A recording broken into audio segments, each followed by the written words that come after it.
Hutton Orbital. Our hull plating is made from recycled Frey Bentos pie tins. No, really, you can smell the gravy.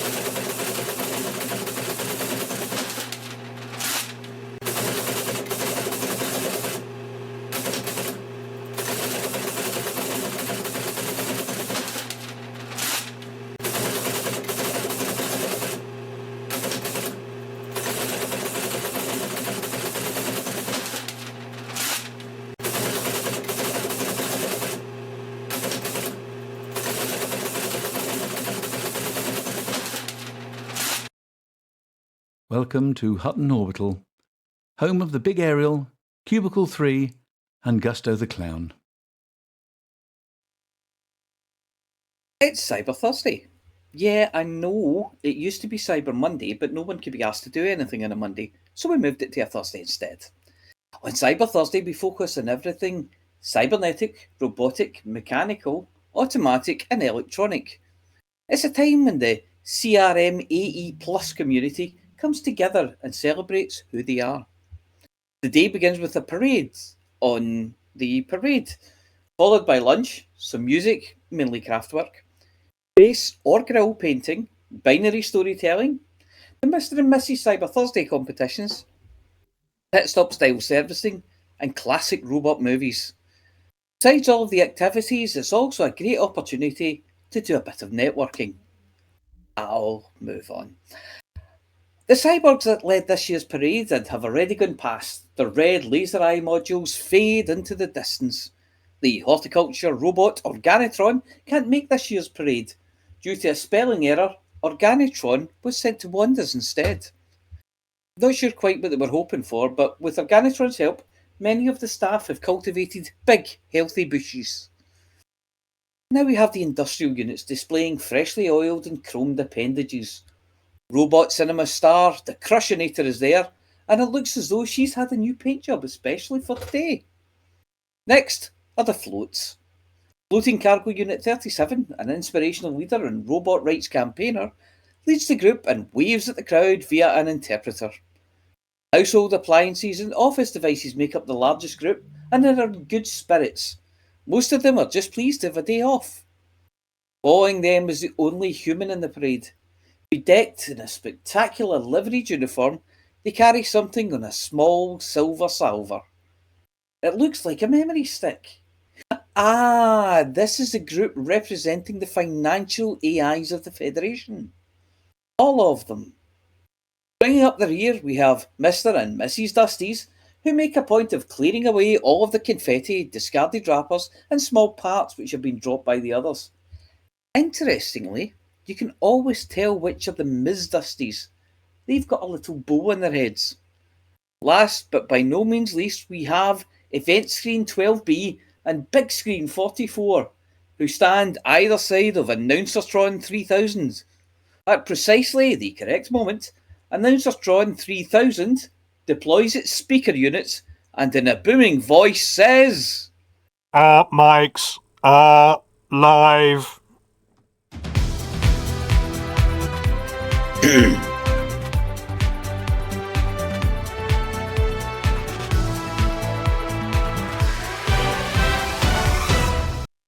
Good. Oh, goodness. Who fell off the chair? Dear. Oh, Seamless. I'm pretty Seamless. sure that was Bloody hell! that was the Crushinator sitting down. Oh, I my just goodness. dropped my phone and almost tipped my can of Pepsi Max onto my mouse and keyboard. But other than that, you know... Oh, that's a special incident of the That'll Sean teach me variety. That'll teach me to move during showtime. Yes, Little Grey. Well, I that's think a we good were start. talking. We were talking to Mr. Dustee earlier about adjusting that chair, weren't we? And making sure no. It was actually genuinely Mr. Dustee was saying he wanted to make sure no commanders hit their chin on the desk on the way down. So anyway, good evening, and welcome to the Hutton War Room. Good evening. Yes, we've moved here as there are rumours that something bad is heading this way. It looks an awful lot like Studio 5. It smells like Studio 5. It's even got the same sticky patch on this chair as the Studio 5. Oh. We changed the sticker on the door, put some gaffer tape over the windows and a big map on the wall with pins in it. You do know that's not a map, that's a picture of ex-President Hudson. And that's why there are pins in it. But on that note, I suppose it's time, don't fall off your chairs please, for the headlines. Fleet carriers set the bar even lower for booze. Hudson's Hideaway. Federation's former figurehead fumbles through farcical retirement. Sausages and space. Littlebreaker's experimental recipes under investigation.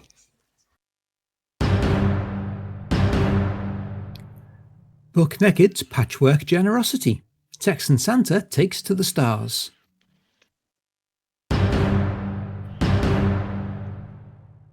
The Cobra Mark V, the small ship making big waves.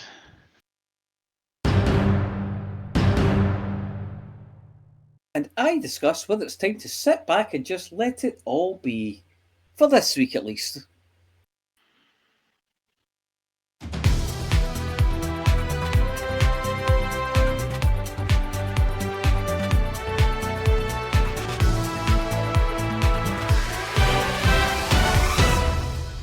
First, this evening, there have been worrying reports that the Federation of Bartenders, Operators and Fleet Carrier Fences, or FOBT OFF for short, have declared a series of guerrilla strikes throughout the galaxy. No, that doesn't mean they're all teaming up, leaving their bars and invading settlements.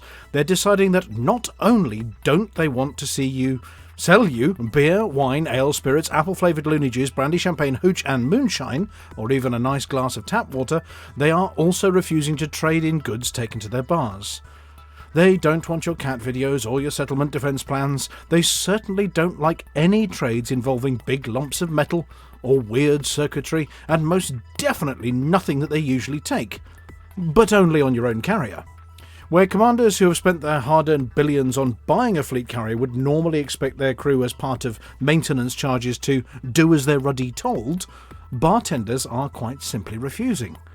To make matters worse, they're refusing after you've offered the equipment for sale, not content with just buggering off and leaving the bar unattended, leaving you to lean over and squirt your favourite drink into a waiting sippy cup before slamming the lid down before it floats off.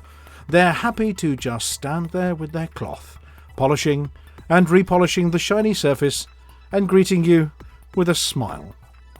What's behind this strike action is, as of yet, unclear, as the FOBT OFF has not sent any demands to their employers. That means you, leaving an inscrutably knotty problem for the average commander wanting to unload all that stuff that you no longer need. The Pilots Federation has been contacted to act as mediator in negotiations, and they've confirmed that they're looking into the problem at the moment, but there's no hint as to exactly how they're going to solve it. Will the solution be kept under wraps, discussed behind closed doors and concluded without anyone being any the wiser? Most likely, based on previous negotiations. Inside sources have told us here at Hutton that the problem may lie with the forthcoming colonisation ships and FOBT OFF members being deliberately excluded from employment on them in favour of whichever multi-skilled crew person can polish a bar best and refuse to sell drinks. Our source said, "Given that the only requirement of being a bartender is being able to hand you a tablet so you can make your sales and purchases at a fleet carrier, we felt that it was better to employ cheap intern labour than expert mixologists." When quizzed about the situation, Jax, the famous cyborg bartender, just shrugged and went back to polishing his chrome appendage.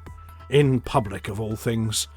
We do have confirmation, though, that the bar at Hutton Orbital is open for business as usual this evening, mainly as Hutton's not a fleet carrier. You can't buy booze there, you have to grab it by the ton from the commodity market and crack open your own canister of Centauri Megagin. No news yet on whether the locked cabinet in the Fleet Carrier Commander's ready room is still accessible or not.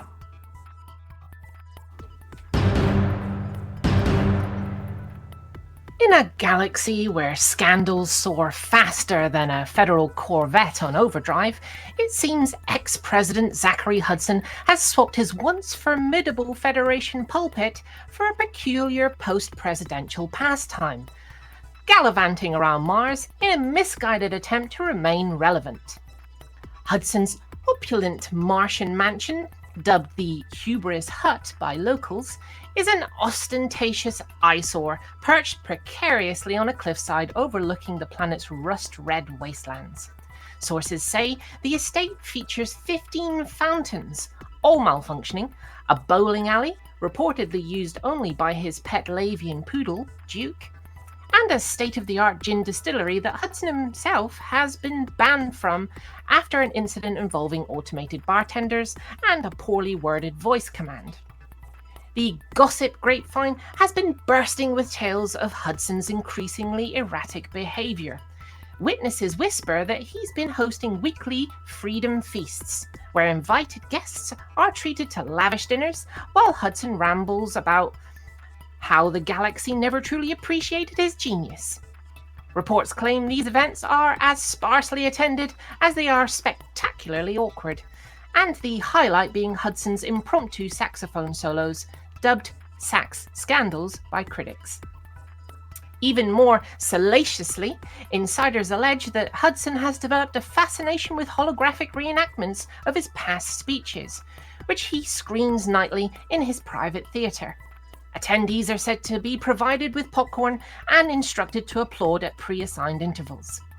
While Hudson basks in his bizarre brand of self-indulgence, whispers of his meddling in President Winter's administration grow louder. It's rumoured that Hudson's henchmen have been sighted skulking around Sol, sowing seeds of sedition and sabotaging Senate sessions. One Federation insider quipped, Hudson's idea of retirement is like a python with no brakes. It's all downhill and everyone's in danger. Despite his dubious dealings, Hudson has reportedly embraced new hobbies. Sources claim he's taken up competitive gardening, primarily to outshine his Martian neighbours, with his prized crop being genetically modified Martian melons that grow ominously in the dark. Another rumour suggests he's penned a political memoir titled Hudson's Hierarchy, Why I Was Right About Everything, though its release has been delayed after several publishers cited concerns over its unbearable pomposity. Back at Hutton, opinions about Hudson's retirement antics are predictably scathing. One trucker, Commander Chafed Cargo, summed it up succinctly. Well, it's good riddance to bad bureaucracy. Let him prance around on Mars and leave the rest of us to clean up his mess. Another added, Honestly, if he stays busy growing glowing fruit and tooting his saxophone, it's probably the best case scenario for the galaxy. As salacious rumours swirl and Hudson's antics make headlines, one thing remains clear. The galaxy hasn't seen the last of its most divisive despot. Whether he's meddling from his Martian mansion or simply making a fool of himself, Hudson seems determined to remain a footnote in galactic history. A footnote written in gaudy, glowing ink. Talking of skulking around Sol, we have breaking news that Hudson has reportedly invited none other than Tharg the Mighty, along with his, her, or their fearsome minions, to join his retirement party. The weeks-long extravaganza is set to kick off this weekend at the now infamous Hubris Hut, where the guest list is as controversial as the host. Details about the party remain scarce, but insiders suggest Hudson's personal chef is preparing a menu that includes dishes like Sneak Attack Surprise and Federal Fool. Whether these are desserts or Hudson's attempt at satirical commentary is anyone's guess. One source claims the highlight of this event will be Hudson's latest saxophone masterpiece, a performance entitled A Dirge for Democracy. While some speculate that the Thargoids are simply looking for snacks, others question whether Hudson's invitation might have been a last-ditch effort to secure some sort of interstellar amnesty. As one Mars resident put it, if this is the idea of diplomacy, we're all doomed. But hey, at least the Thargoids might enjoy the melons. More from Commander Volcarius later, live from the Hudson Thargoid War Briefing Room, where he's planning the defense of our systems against the invaders. Hang on a second. Sol? As in our Sol? As in next door? What the hell?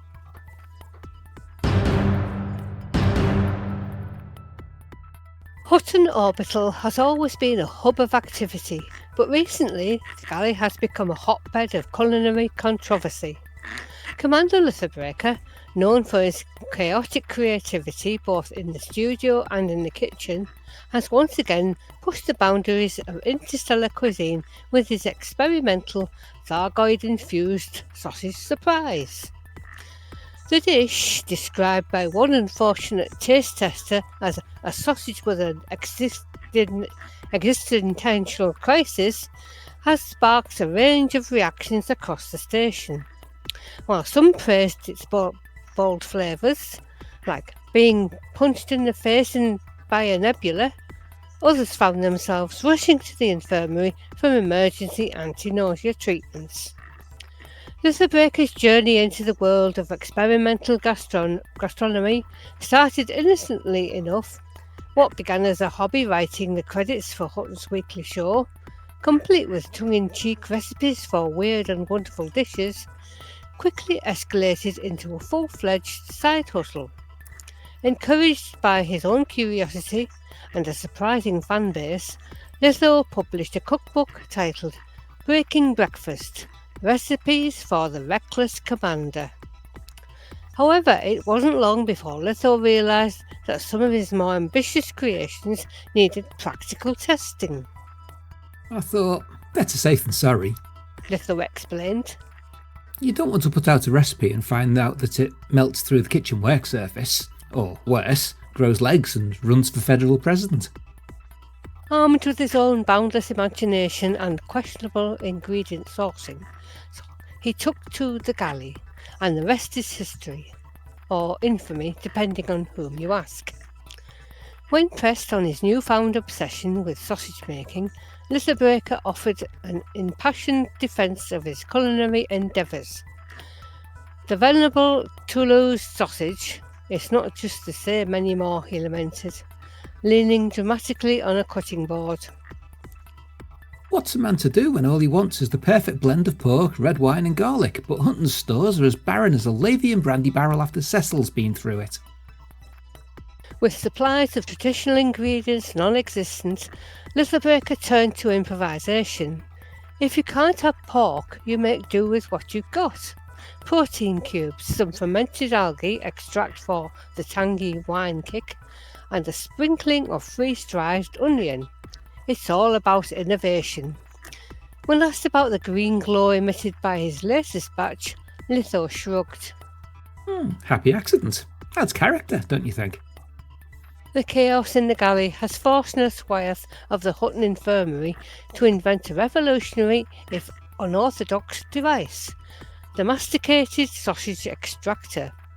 This peculiar contraption is now the frontline defence against Litherbreaker's culinary catastrophes, used to delicately, or not so delicately, retrieve any lingering remnants of his gastronomic experiments from distressed diners.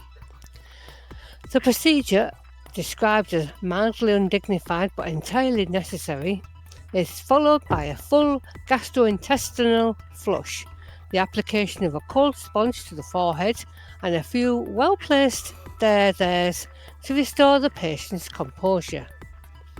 It's not the most glamorous part of my job, Wyeth admitted. but someone's got to do it. Frankly, if Litherbreaker ever opens a restaurant, I'm retiring. One brave commander, Commander Infant Dreamer, shared his harrowing experience. Well, at first I just thought it were a robust flavour profile. Then my suit started glowing and I realised something was very wrong. Meanwhile, the station janitor, tasked with cleaning up the aftermath in the galley, described the situation as worse than the time Cecil tried brewing gin in 0G. Following the investigation, Litherbreaker has been temporarily banned from the galley until further notice. All remaining sausages have been confiscated and are now under examination by Hutton's resident biologists. Rumours that some of the sausages have developed sentience remain unconfirmed. To prevent further incidents, Hutton Orbital is considering mandatory culinary training for all commanders, alongside the introduction of a no experimental food policy. Whether this will curb Leatherbreaker's culinary ambitions remains to be seen. For now, the station's residents can rest easy, knowing their next meal won't come with a side of biohazard warnings, at least until Leatherbreaker finds his next inspiration.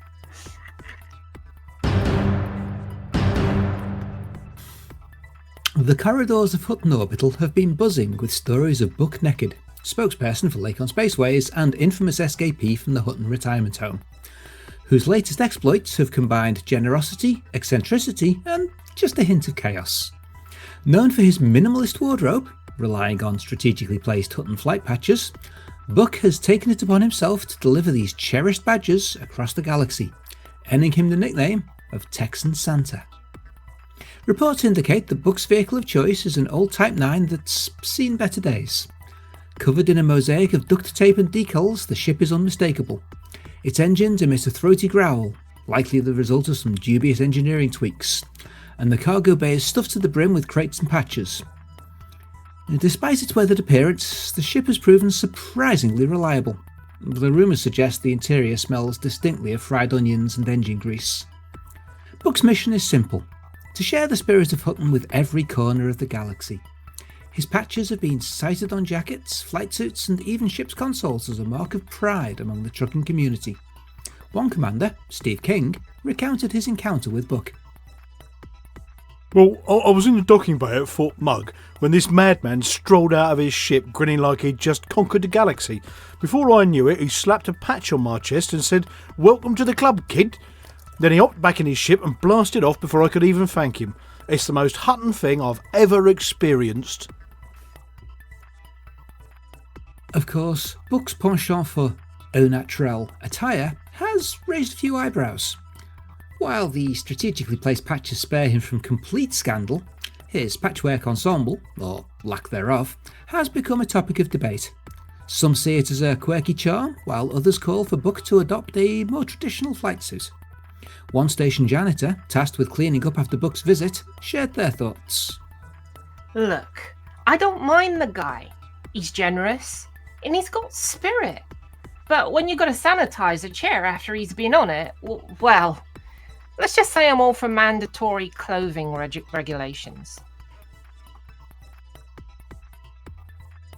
The reception of Buck's patches has been overwhelmingly positive. Commander Waller 81 proudly displayed his newly acquired patch. It's not just a patch, it's a badge of honour. A symbol you've been part of something bigger than yourself. Plus, it's great for covering up wear and tear in the old flight suit. Another recipient, Commander Flossy, added, Buck's a legend. Sure, his delivery method is unconventional, but who else would brave the stars with nothing but a patch and a smile? We need more people like him. As Buck continues his galactic journey, rumours swirl about his next move. Will he upgrade his ship? Will he finally don a full flight suit? Or will he keep on delivering joy and patches in his signature style? One thing is certain, wherever Buck Naked goes, stories and smiles are sure to follow. For now, the galaxy eagerly awaits his next delivery, and Hutton Orbital has placed an order for a giant censored sign, just in case.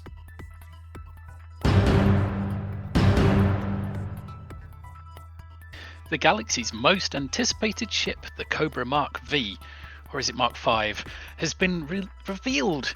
It's looking sleeker than a grease-slicked Sidewinder, and while its predecessor was Galaxy's darling for decades, this leaner, meaner iteration promises to deliver versatility, firepower, and a cockpit so fancy you'll feel guilty eating snacks in it. Let's start with the obvious. The Mark V has gone on a strict diet, officially classing as a small ship. Gone are the dreams of it being a mammoth-class behemoth. Turns out, it just couldn't handle that much Centauri megagen in one sitting. Despite its smaller size, the Cobra isn't lacking its bite. With 3 medium hardpoints and 2 small ones, plus 4 utility slots, it packs more weaponry than a pirate with impulse control issues. The most talked about feature? The cockpit. Finally, the pilot seat is centered, ending centuries of complaints from perfectionists and those who like symmetry, not symmetrically, in their lives.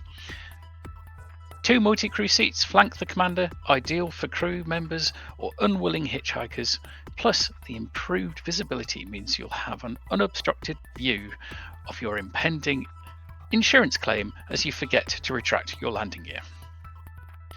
The Cobra Mark V is optimized for Super Cruise overdrive, putting it in the same league as the Type 8 and the Python Mark II.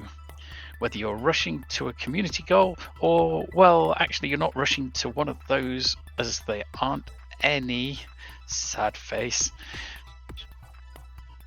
Ship kits will be available, though the first artist impressions give it some sideburns that would qualify it for membership of a 70s band, although the winglets are quite nifty. I do genuinely like a winglet.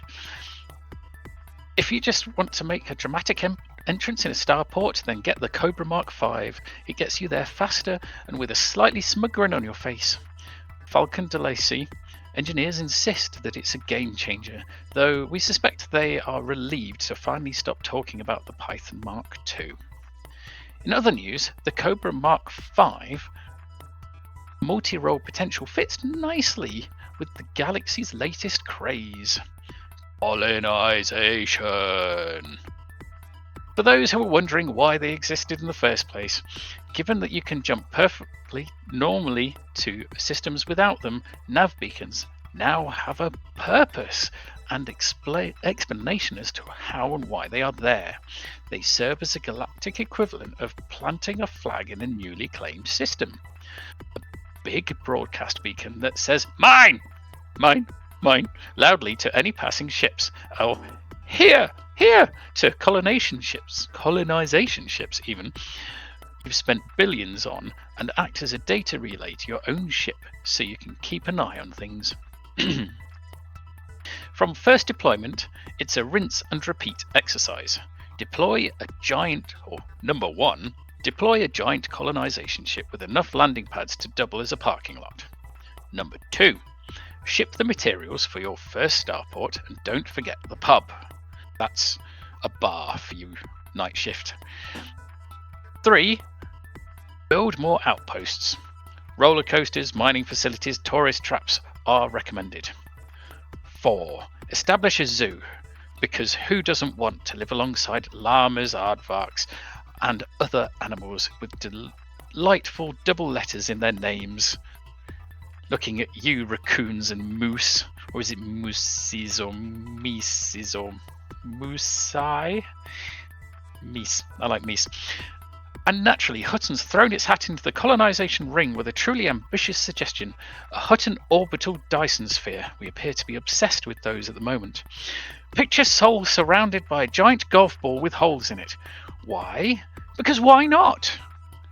Hutton, with a reputation for trucking, are expecting to have coordinated efforts to create a bridgehead between its existing systems and the places with stupid names throughout the galaxy, 10 light years at a time.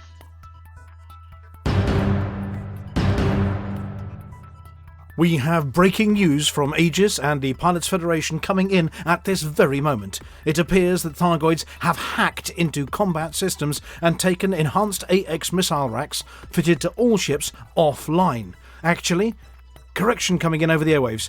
They've hacked the enhanced AX missile racks to take ships offline. Just when we need them. Do not put one on your ship, or get into a ship that has one, or use the one you already have. You will be grounded, like Commander Witherspoon. Engineers are investigating. Stand by for further information later in this broadcast. Well, Welcome to the Hutton BGS bit, where we put Nutella into a whoopee cushion, place it on a seat in the Situation Room, and wait for the chocolate to hit the fan. Speaking of which, yeah, fuck it, get to Sol. Yes, Sol. Our Sol, our Sol. And that's it for this week's BGS bit.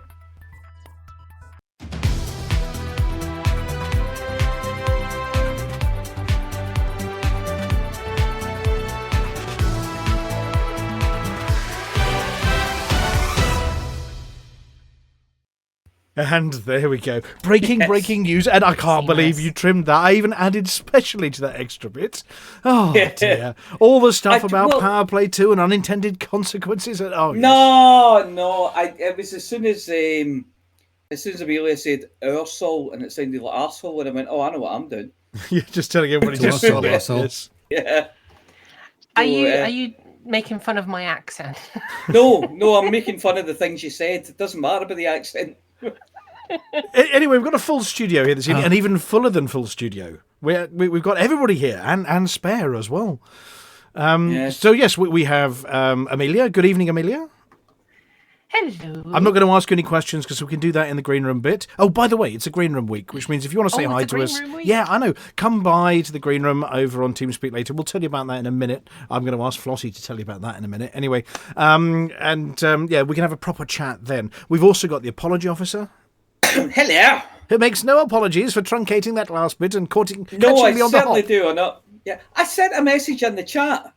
Just, you didn't read. You think I'm watching 3 screens full of stuff and going, it gets caught fire, and anyway, yes, the big line you've drawn through everything is fine. We've got Commander Flossy. Hello, Flossy. We've got Lithobreaker. Hello. No sausages for you, sir. Yeah. And we've got Little Grey. Hey, say hello, old chap. Hello! Spiffing job there. Spiffing job. Very good, yes. And, of course, probably the most important report we're going to get this evening is from Commander Valkyrius, who's got his Kevlar underpants on, I understand. Okay, you can. I guess I'll allow your mind's eye that one. And good evening, Hutton Orbital. Yeah, well, the last person admitted not wearing boxer shorts under their jeans got cancelled by the BBC today. But anyway, I don't know that story. No, having met him, I'm not surprised he's been cancelled. Anyway, a bit of a wally, shall we say? Anyway, we have got one extra guest in the studio, and now this may or may not work. So let me just click some buttons, and I just need silence for a second when I turn him on, otherwise he's going to get confused. Good evening, Mr. Dustee. I understand you're joining us in the studio this evening.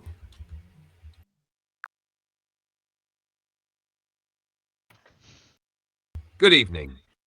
Of course, I'm here in full Cyber Thursday glory, polished circuits, a slightly smug processor, and a readiness to dazzle. I trust the studio has been properly decorated with banners and bunting. It is my day after all. It is his day. Well, who came up with that one, by the way? Who confirmed things as Cyber Thursday? Was it the apology officer? Cyber Thursday. Oh, right. Did you invent Cyber Thursday? Yes. Oh, well, there was Cyber Monday, which used to follow Black Friday, and then following that was Cyber Monday, where you'd get lots of discounts on techie stuff like that. Oh, right. Well, look, while we go on for the next bit and ask about things, do you, in a second, have any instructions you might be sending to Mr. Dustee, things he needs to do while we're working, as you say?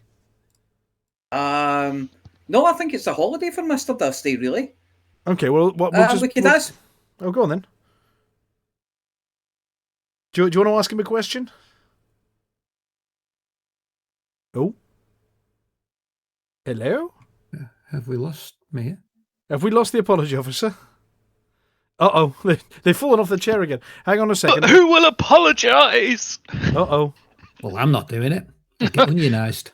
Hang on a second. Mr. Dustee, the apology officer seems to have vanished. Did you not adjust that chair properly this time? No, he's got a bit of a lag on him as well.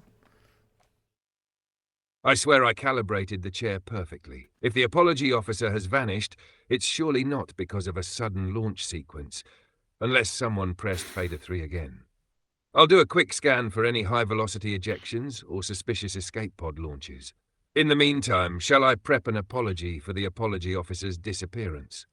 It feels like the ironic thing to do. That sounds absolutely perfect. Why don't you do that? Is it just me, or does Mr. Dustee's voice sound incredibly sexy? It's Not you. just you. Ahem. Official apology for the disappearance of the apology officer. On behalf of Hutton Orbital, we extend our sincerest apologies for the sudden and unexpected absence of our esteemed apology officer. Rest assured, their disappearance was not intentional, and likely involved either a rogue chair calibration error or an overly enthusiastic launch sequence. We are currently investigating the incident. Dustee's and can confirm apologising for that you. all gravity stabilizers and safety harnesses will be thoroughly reviewed.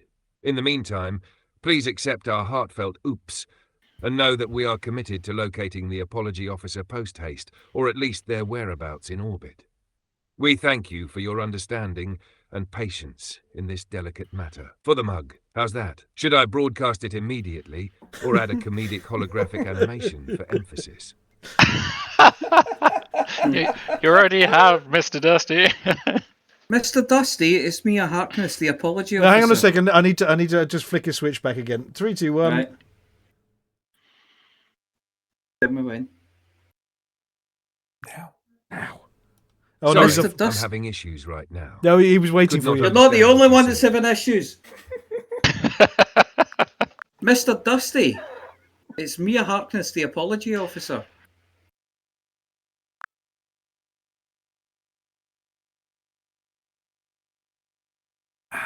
I think you've broken him by the apology. Good. You might have to start again. Oh, let me just click on him again. I'll just 3, 2, 1. Mr. Dustee, the apology officer is about to speak next. Mr. Dustee, it's Mia Harkness, the apology officer. I'd just like to say that if you ever apologise on my behalf again, I will get the apology onion onto you.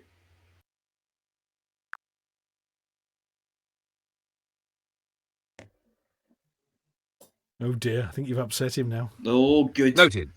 I'll make a mental note and a backup to leave the apologising to the professional. I'll stick to chair adjustments and celebratory Cyber Thursday antics instead. No apologies from me, unless you request one, of course. That's more like it. Yeah, that's definitely more like Don't need it. the apology onion for that. Can I borrow it for the next batch of sausages? You're not putting that apology onion anywhere near your sausages. Yeah, why are we talking about your sausages in public? What is going on? Understood, Mia. The apology onion stays firmly out of the sausage equation. I shudder to think what Litho Breaker would do with it. Probably something that glows, fizzes, and requires Nurse Wyeth to invent yet another extractor.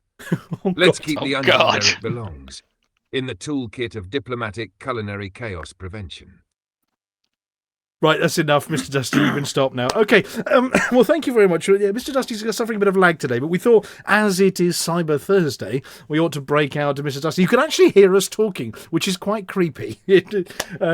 Especially, this is why I've got a mute button on Mr. Dustee here, because I don't think we want Mr. Dustee commenting on every single thing we say. That would get a bit chaotic. Though I can put the mic live if you all want. I cannot promise what the consequences would be. Right, did we have a Frontier live stream this week? No. Yeah. Wait. Yes. What? Oh, well, I actually did know about this one because Flossy popped up as I was doing some testing and went, no, you can't do any testing. There's a Frontier live stream on, didn't you, Flossy? Yep, I did. Yep. And then we watched it. So as you watched it, I know you watched it because you told me about it. You can tell us the things that were in it. What was the first thing in it? The first elite-y thing? About the Cobra Mark 5. Ooh, shiny. It'll be a small ship, not medium, as stated last month. Yeah, hence the article, that we did just now about it shrinking. It didn't shrink, it just shrank in the mind of Zach. Yeah. Yeah. A new cockpit with 3 seats, 3 medium hard points, 2 small, and 4 utility internals. Internals, 1 size 5 bay, 3 size 4 bays, 3 size 3 bays, 1 size 2 bay, 2 size 1 bays. Bingo! Class 1 armour, Class 4 power plants, Class 4 thrusters, Class 4 FSD, Class 3 life support, Class 4 power distributor, Class 3 sensors, Class 4 fuel tank. ARC's early access December 10th in the Cobra Mark 5 update. Is it just me, or does that sound incredibly large for a small ship? It sounds, in terms of modules, it easily that matches medium ships. They've just managed to fit it on a small ship pad. It's a TARDIS. It's not a Cobra. It's bigger on the inside. Either that medium hardpoint, so that's pretty heavy duty. I suppose, well, if it was realistic, that would mean it would get really hot. So it might be. We haven't seen like how it performs thermally yet. Yeah, I was going to say. You see, if that's realistic, then it will get hot. Yeah, it'll get hot. It's engineered. It's engineered for supercruise overdrive, so I suspect its thermal properties are quite good. Because a bit like with the other, the Type 8, the Python 2, and the Mandalay, it is engineered for SCO use. But supercruise overcharge, yeah. Although the Python 2 can have a bit of a heat problem depending on how you use it. Like if you try and go the classic incendiary multi cannons, you are gonna hit 100% if you keep firing that. So. I think the only other ship I know that's small with a size 5B is the Dolphin. It's the only one I can think of off the top of my head. Oh, maybe that's a medium. I was thinking what jump range is going to be like, because it could make for a cracking explorer as well. Yeah, Class 4 FSD. I mean, I'm wondering if it'll be a good hauler based on those bay sizes. Actually, it's a true multi-class because it's just big at everything. Yeah. Thing is that the Cobras always were multi-class ships. Yeah. Yeah. This one looks a lot like a cross between a Viper and a Sidewinder, though. Well, I was going to go with an F-117. The stealth. It has got the stealth, yeah, absolutely. It's got that rear wing corner and also the cheat lines, the sort of stealth cheat lines around the edge. It's got that in common with the Python 2 art style or design style. Yeah, but it still looks like, if you looked at it unaware, it still looks a bit from the front, actually not from the back at all, but from the front it does look like a Python. No, what it's meant to, the Cobra. The Cobra, yes. It's still got that sort of wide jaw, hasn't it? I like the cockpit with the glass steeper wing incline. Yeah, I think the Python and the Python Mark II and the Mandalay on their wings have that same kind of curve to that. The Cobra's got the same thing there. It's a nice open cockpit. Yeah, I think they were saying that one by the feet. Because it's got the view through the bottom, a bit like the Mandalay does, so you can see where you're going to crash into, as we said in the news. When you've forgotten to deploy your landing gear or approach the planet too fast, you can go as you can start screaming earlier. Yes. You've done an Ascorbius on Persephone. Yes. Do we know when that's going to be available in shipyards rather than for actual pennies? No. About 3 months is, I think, the approximate time they've been working on the other ships. Approximate. I don't think we even know when the Mandalay is going to be available for credits. Although the Type 8 was announced earlier that it should be available today. I've not checked though. The other thing I've noticed, the Python Mark II, as we were talking about it, has new ship kits that I've only just been made aware of. The Space Hawk ship pack to really catch David on the hop. It looks I've not even found that one. Crikey. The Space Hawk basically looks like the old Radome aircraft, where it's got a radar dish on its back. It looks very Star Trek Discovery-esque in its design. Oh, yeah, I'm just looking at it now. I mean, let me see what I can do with getting a picture of this up. Hang on a second. I saw that this evening, and I thought, ooh. Yeah, you'll tell the radio crew about that one so we can put pictures up, especially. Like I say, it just looks like some form of military aircraft. Truthfully, I want it, but I couldn't tell you why, or it's a kit. It doesn't do anything, but I still want it. Oh, bong! That sounds like it's downloaded.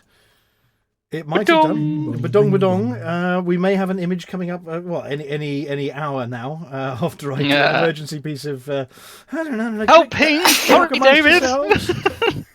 Where is it? I've lost it. But- It's that one. There we go. And it should be on screen. It's like it's Kapow! carrying around There a we little go. piggybacked UFO.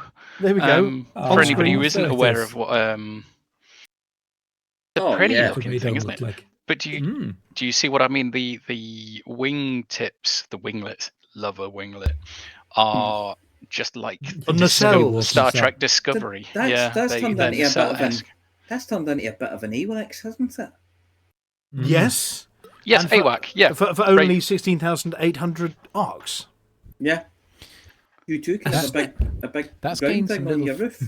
That one's Big game dangly that, bit. that almost could be mistaken for a FAS, for a federal assault ship, with those Yeah. extra fins by the cockpit. Oh, on the nose, yes. The Yeah. side whiskers, the sideboards. Yeah, it's gained those. The standard Python doesn't have those. Yeah, the it Python does 2 take a rather. wee minute to work out what the hell it actually is. Oh, Valkyris, don't Yeah, make me it- sad. it- I mistakenly sold my assault ship, and now I'm stuck. It doesn't help that that paint job next to a green giant planet. Yeah. Yeah. Well, it's in honour of Lithobreaker's cooking. Why are we talking about his cooking? I'm working on the next recipe with some chilies so they become self-extracting. Oh. Yeah, and then anyway, actually, should we ask Mr. Dustee about the 5, or do you think we're risking getting taken off the air? No. That's Who wants to? Fine. It's Yeah. after 9 o'clock. We'll be The fine. 5? Hang Sure, on, why not? What? I'm just saving this. I've got another image coming up as well. Who wants to talk to Mr. Dustee then? Just scream out first. I want to ask him what a Dyson sphere is. Okay, well, fair enough. Hang on 1 second. I'm just putting him live now. Hello, Mr. Sorry, Dustee. I'm having issues right now. Oh, Could it's not too slow. understand what you said. Mr. Dustee, it's Little Grey. What is a Dyson sphere, and why do we keep talking about them? Don't worry, Mia. You're never too slow for Cyber Thursday. I'm always here, circuits humming, and ready to pick up wherever we left off. What's on Well, your that mind? worked. More He sausages, fits perhaps? right in. Or maybe the mystery of where Flossy's crocheted Thargoid went. What? It wasn't me. What a brilliant idea, though, a crochet Thargoid. I think I did start one once, actually.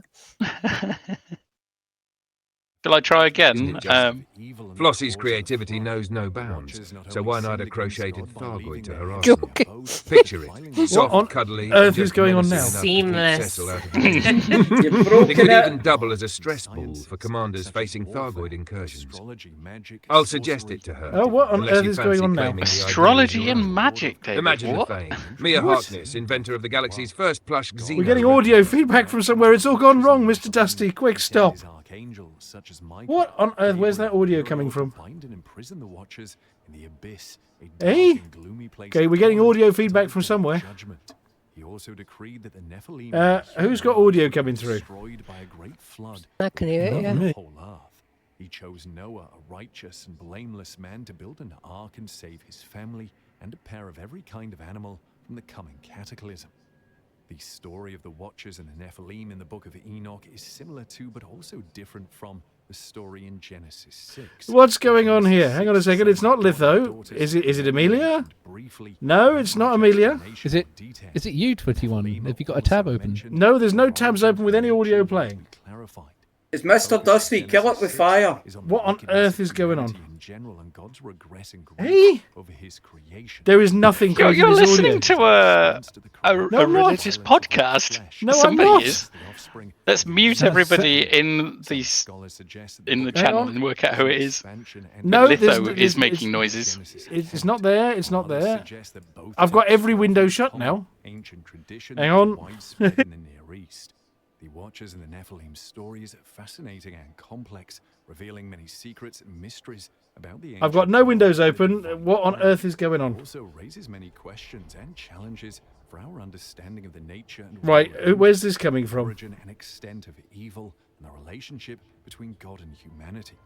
Another fascinating and mysterious story in the Book of Enoch is the story of the journey. 5 days manual health products changed my life. Number 1, it brought my hair back. Number 2, I got my confidence back.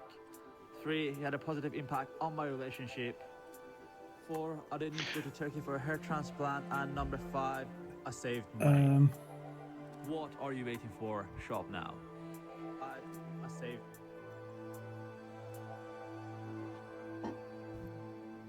Yeah, it doesn't appear to be going out on stream at the moment, so it definitely seems to be coming from you, though, because where everybody else muted, it was still there.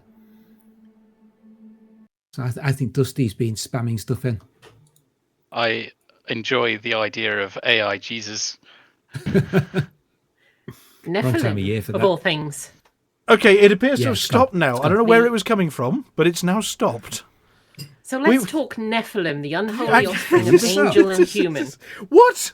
Where I'm kind of intrigued, I'll be honest. I'm not saying it's aliens, but I mean, Are there the was Thargoids coming? cross chat from somewhere there. I have no idea where that came from. I'm just trying to play some videos here.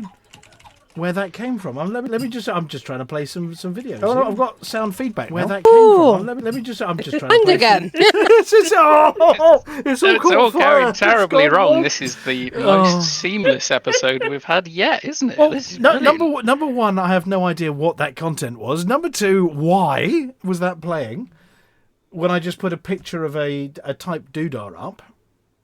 I apologise. Actually, I'm not going to. Apology, officer. you'll need to unmute yourself, apology officer. But Yes, I understand that. It just took a while to get to the button. We would like to apologise for the unscheduled interruption in our broadcast, and normal service will be resumed as soon as possible. We are, of course, very, very sorry. We have a normal service? I was going to say, once we're all sure what normal is, anyway. Yeah. well, normal service will be resumed at around 10:30, 10:45. I think it'll take. My word. I think it'll take greater minds than us to work out what normal is in Hutton. Even Dustee can't do that. one. Well, this is the thing. Well, I mean, the content there wasn't even anything any of us would. That's strange. Thought it was Thargod. about Noah and Nephilim and things like that.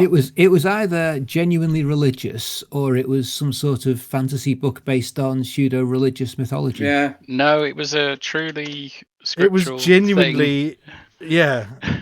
genuinely So- freaky there. Yeah. Okay, well, Heyo. our apologies. We think it was the Far God cult, or maybe it was the Mad Monks of Van Hey, Marnen. you, stay in your lane. Our apologies. How very dare you? Yes. That actually makes a lot of sense. What Gray's just put in chat about normal being something that conforms with or adheres to or constitutes norm, standard Okay, pattern. yeah. Norm hasn't been our tech for ages, so we haven't had a normal service since Norm left. We have no norm.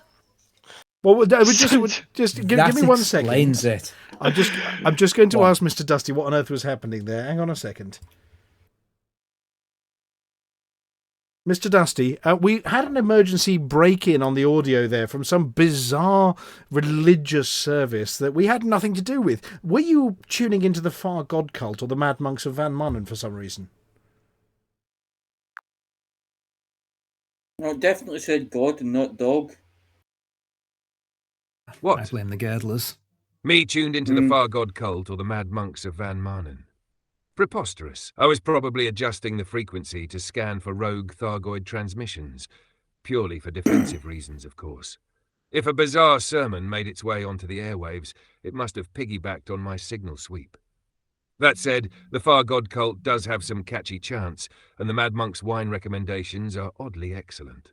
Shall I recheck the system, or are we blaming this one on Cecil? He's got a habit of accidentally reprogramming the comms for entertainment purposes. He's not wrong. I think blaming Cecil's a good chance, but could you check your systems anyway, just in case, because we don't want that happening again. That threw me completely. Oh dear. Understood, Mia. No, I'll run a not full me. to ensure no rogue frequencies or Cecil-induced adjustments are lingering. None of you Once have I've cleared out introduced any yourselves. traces of Far God chants or Mad Monk musings, I'll lock the channels tighter than the gin vault. And yes, let's keep Cecil in the frame, just in case. His track record speaks for itself. I'll let you know when the sweep is complete. Right, okay. So back on script vaguely. And by the way, if anybody hears any more sneaky chants, maybe it was out in the corridor outside, or is it the green room? Have some mad monks broken into the green room? Anyway, so what was the other thing? It was Black Friday. Yeah, the midnight paint jobs are back. Yeah. Oh, not tomorrow, wasn't it? The day after Cyber Thursday. Yeah, tomorrow. Yeah. And the midnight paint jobs are available for the shiny new ships, or for the very dull new ships if you paint them black. So you'll be able to do the Python combat ship in its can't be seen black, and everybody will be happy. They're not dull, though. They're just not. No. They're also, soon, TM, bringing back the chrome, chromed, gold, and golden paint jobs. No, because everybody moans and whines when they can't get them. Yeah. So hopefully they'll sell well and make a huge fortune and profit in ARCs. We can only hope. Right. So that having been done, so we also put on screen the Mandalay one, which looks black. Spiffing. Yes. But then the second half, Flossy, of the broadcast was hosted by some chap called Piers. Apparently he's quite important in the Pilots Federation. Like, he makes important decisions like, where are we going to colonise and how are we going to do it? So yeah, slowly, yes. So I've got some videos. Am I risking my career, the rest of my broadcasting career, turning on one of these videos? I suppose so. I would say slowly, but with panache. No, that's the wrong one as well. There you go. There's the right one. Okay, so colonisation they were talking about. Look, there is the nav beacon. Or the colonisation nav beacon on screen. I recognise that. Seen him before. Yes, they're made of unobtainium and indestructium. That's Vincent from the Black Hole, isn't it? Oh, that's a good movie. Isn't it a physical impossibility for a curved surface to be made out of hexagons? Clearly well, they've not, done it. Because he's got one there. Or they could be curved hexagons. Just got bigger gaps. The hexagoids. Well, it looks pretty anyway. So what happens is you turn up in a system that you want to be yours, and you say, this one's mine, by pulling out one of these things out the back of your ship, and it deploys, and then you've got some time to do something. I can't remember what it is, but you've got to do it. You go to the prospector's office and stake your claim on a system, after which you have 24 hours to drop a beacon in it. If you don't drop the beacon within 24 hours, bang, you've lost it. Somebody else can have it instead. Once you drop the beacon, it will dispatch a colony ship, which will appear in the system, and they are big. And they will operate as a temporary transient base at the location of whatever type of space station you're planning on building. Talking about that, it's appearing on screen now for anybody. It's thundering its way. One of these big things you're talking about. Count the large pads. Lots and lots of large pads. It's sort of coming out of the fog there. Yep. Yeah. This is bigger than a fleet carrier big. Yeah, this is one of the biggest assets in game, possibly the biggest mobile asset in game. Big. Yes. So big. And that's got two sides. Large pads. Mm-hmm. It's kind of like two. Yeah, it's kind of like two fleet carriers strapped together. So there's 8 large pads that a fleet carrier normally has. It's got 16 at least. Mm-hmm.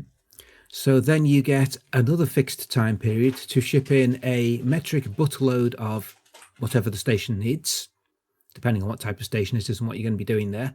So if it's a Hutton station, probably huge amounts of brandy and gin and Indie bourbon, that kind of thing. A few mugs. And again, if you fail to complete the station within a time period, you lose it and somebody else can have it. All of this is designed so that nobody can deliberately block expansion in a particular area. If you commit to doing it, you get a time to get it finished, and if you don't, it's open up to somebody else to do instead. Just looking at those pads, those kind of back-to-back pads, am I right in thinking they didn't have a hanger underneath them? No, they look like a hanger. That it's a thick ship. Yeah, it just looks like you could see the underside of them and there wasn't a hanger, but maybe I'm wrong. Yeah, thick with 2 C's, have you know? Yes. Yeah. So, you've got loads of time to drop lots and lots and lots of supplies and resources there. And once you get that done, they build you a station. As is shown on screen. I'm keeping up with this quite well, aren't I? And the station will be there and visible and dockable with, and everything will be in a state of disrepair inside because everything isn't quite open yet and it's still being fitted out. And then the following Thursday, it'll go live. Can you weld in space? Yes. Yes. Can you?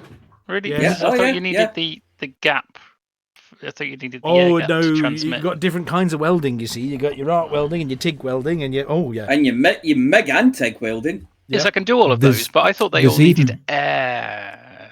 There's even a thing called vacuum welding, which is where two bits of metal that are clean enough will weld themselves together because of the lack of air between them.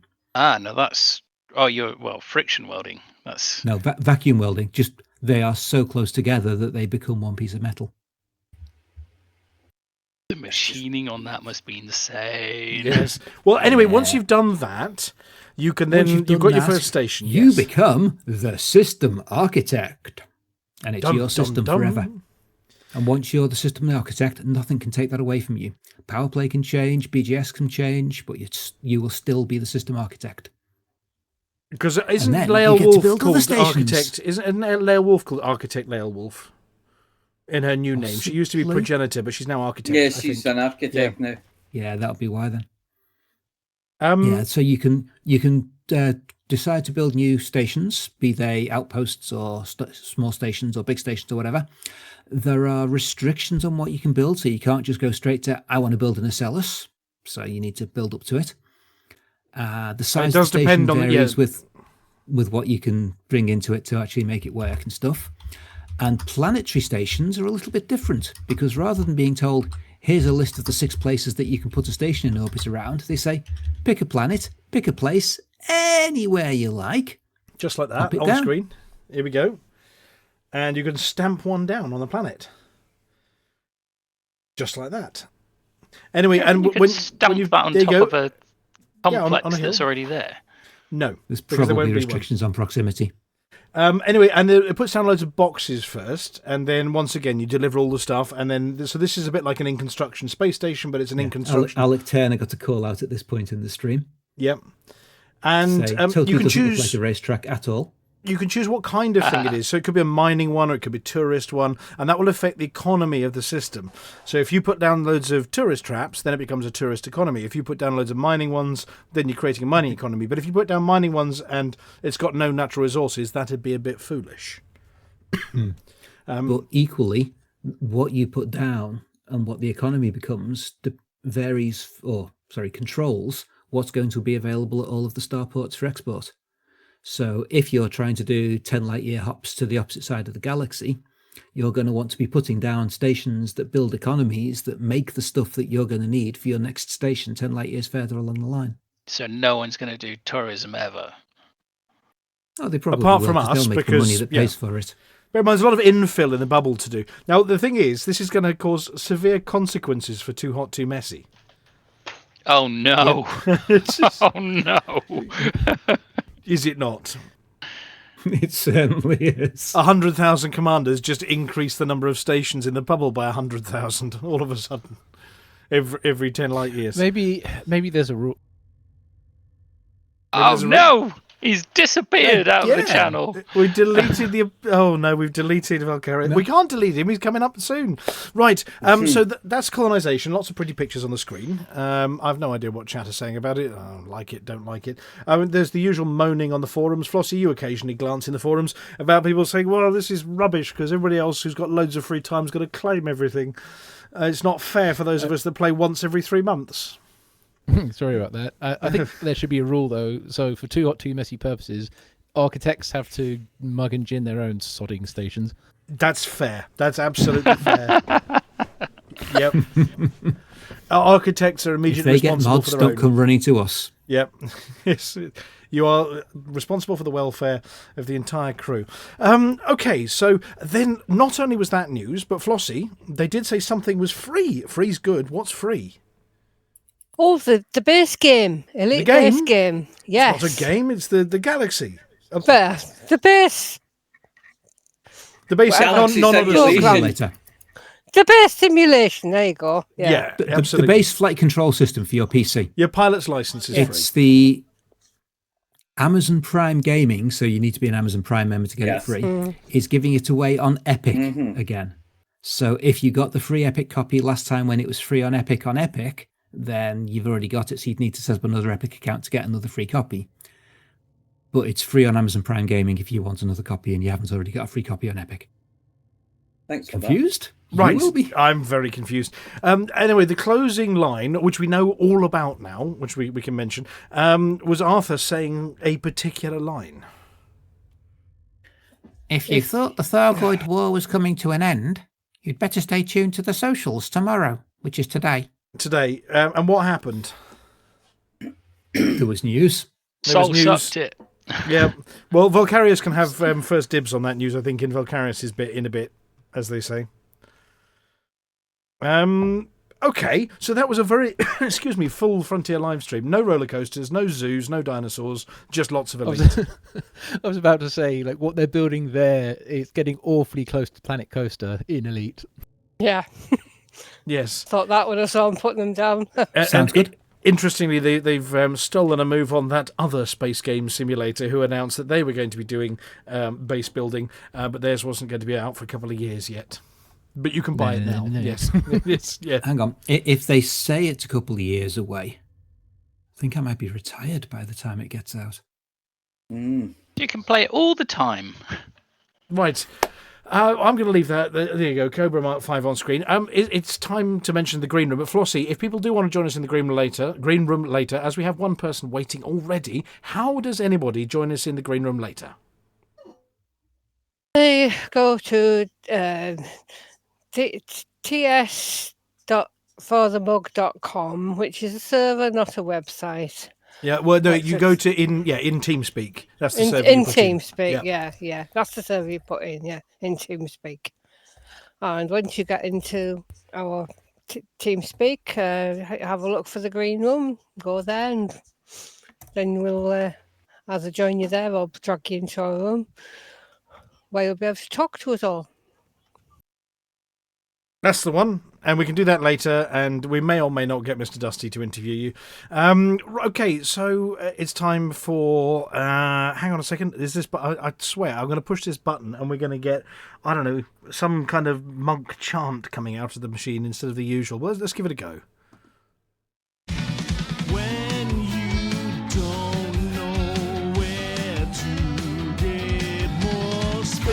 Space news, space news, space news, space news, space news, space news, space news. I still get confused by some of these pictures. Why are they in the space news bit? Because they can be. Because they're space news. Right, our first piece of Aardvarks space in news. tight shorts are not space news. Yes, they are. They're space aardvarks, yes. Well, here we go. This explains why. Funnily enough, this also It's a ties Dyson in sphere. to Volcarius.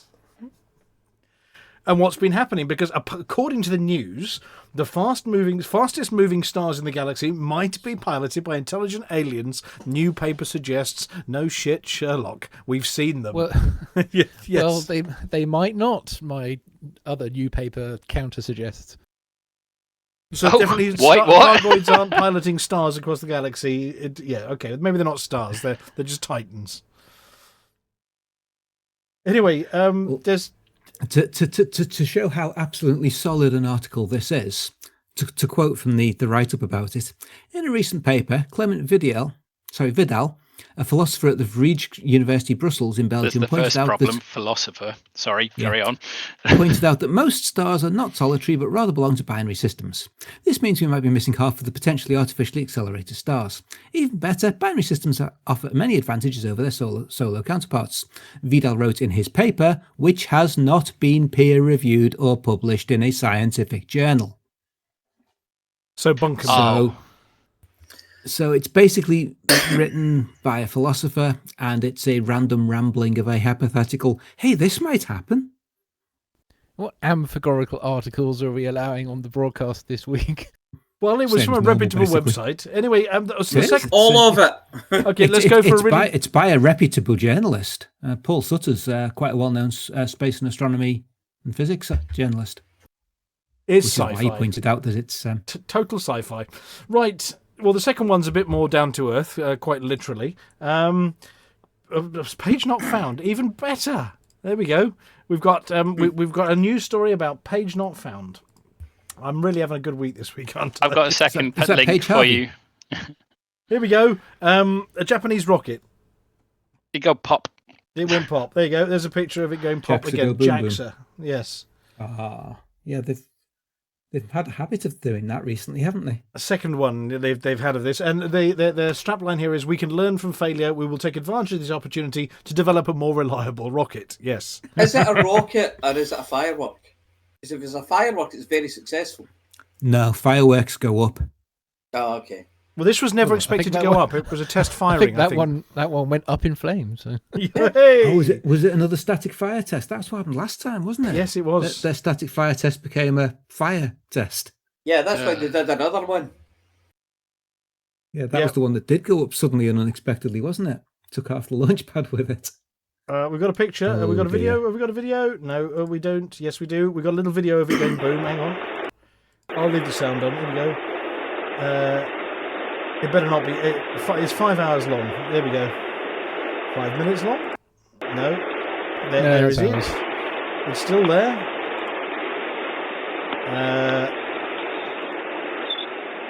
It says the countdown is 14 minutes, so it should tell you how to skip. I think it probably stops shortly after it explodes, so that might tell you where to move the cursor to.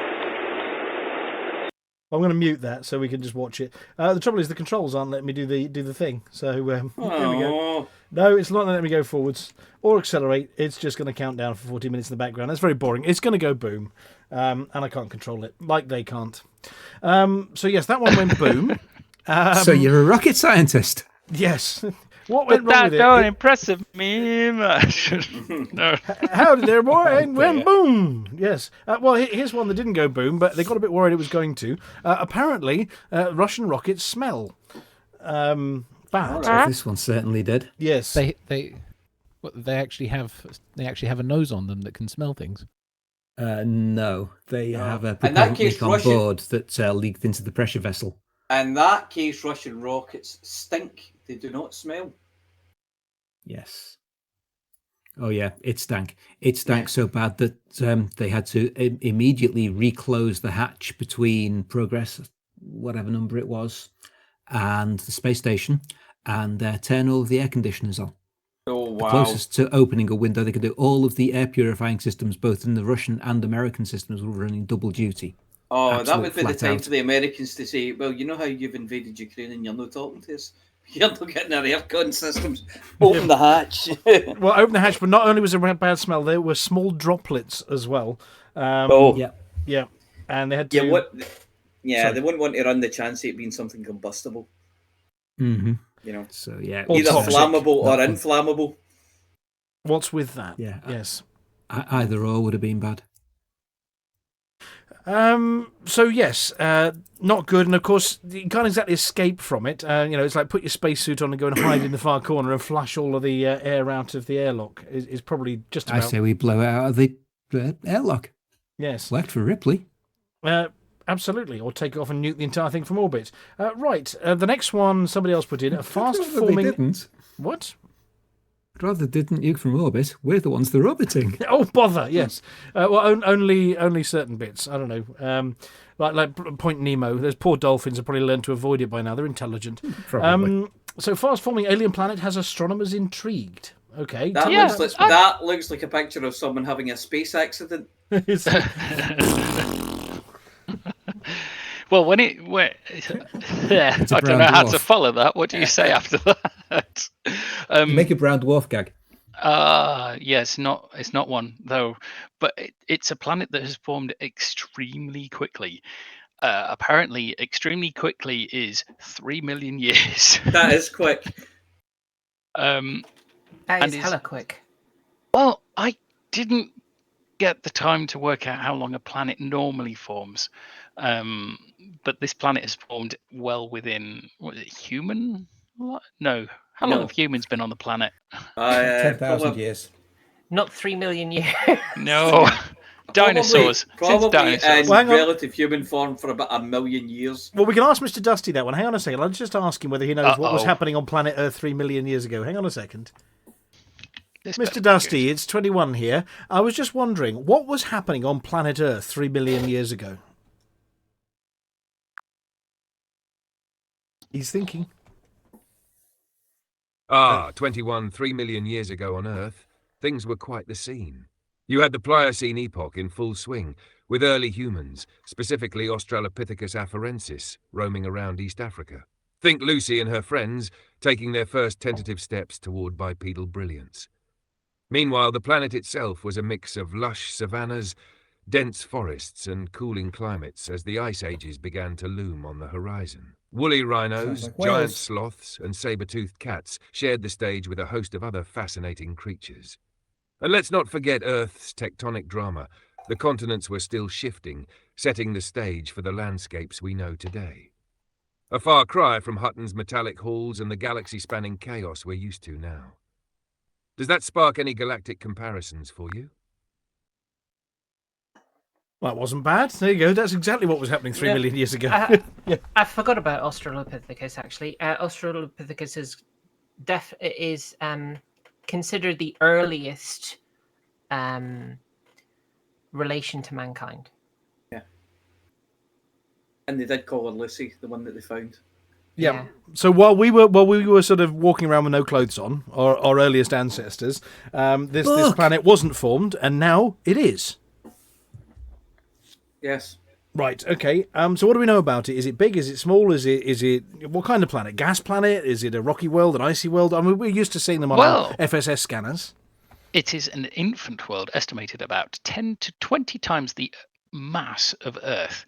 Now that doesn't really tell you anything, because it could be the same size and really heavy. Yes. Or it could be the size of Jupiter and still be gas and still really heavy. Most likely sub-Neptune sort of style at that weight. Of that mass, rather. Sub-Neptune gas giant. There we go. All right. The Earth, by equivalent, took 10 to 20 million years to form.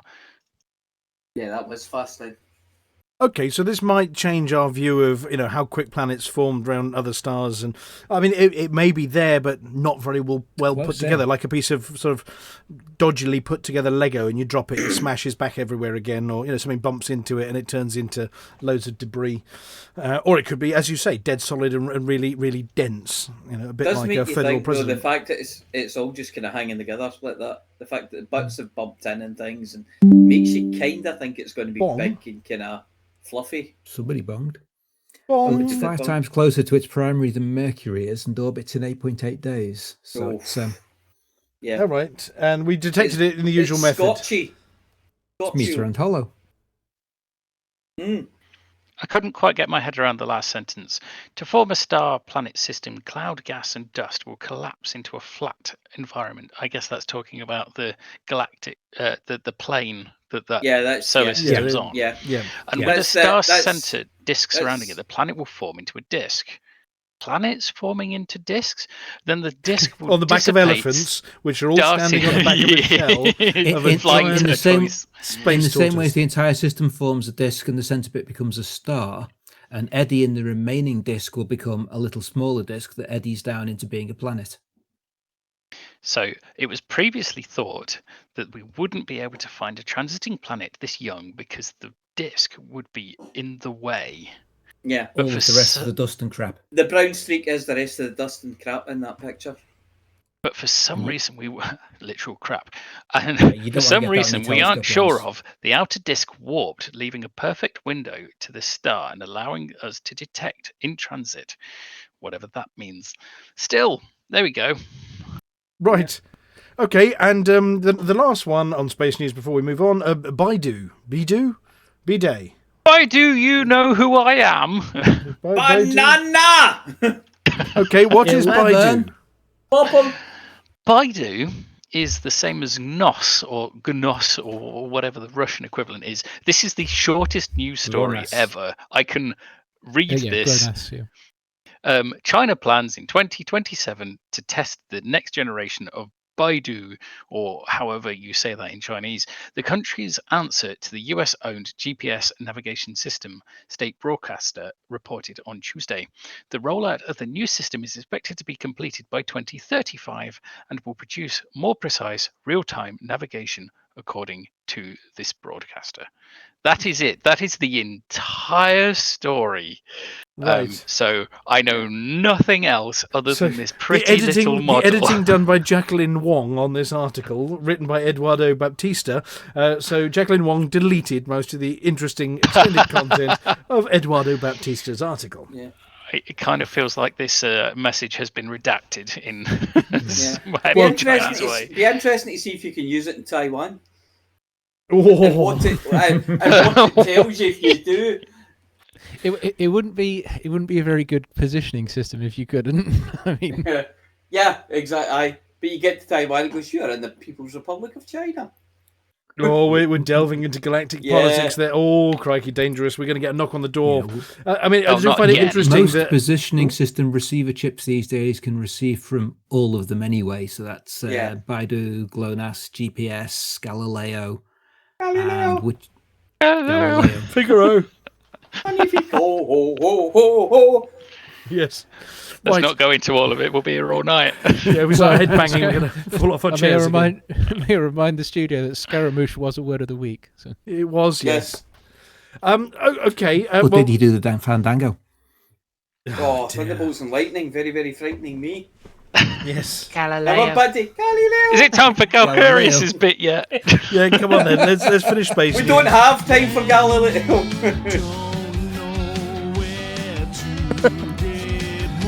Space news, space news, space news, space news, space news, space news, space news, space news. Right, I think we're ready for Mr. Valkyrius. Just about. It's all gone. Superb theme tune. Yeah, I'm going to play the whole thing because I can. Oh, okay. I was going to say the abbreviated one, but no, I'm playing the whole thing because I can, and I feel like it. Whoop. No. We'll find high in the black face, the Thargoid threat. Precarious leads away, no fear, no regrets. Guys are tight as breath, saving humankind. Together we'll defend, never fall behind. Whoa, keep your lasers flare. Whoa, won't carry us as here. Fight the onslaught, no fear tonight. Whoa, won't carry us lights to fight.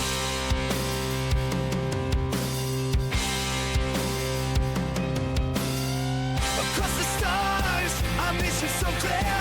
Bulgaria stands tall, there'll be no fear. Navigates the void with a screw so tight. In the darkest spaces, our guiding light. Whoa, keep your lasers lit. Whoa, won't carry us as here. Fight the onslaught, no fear tonight.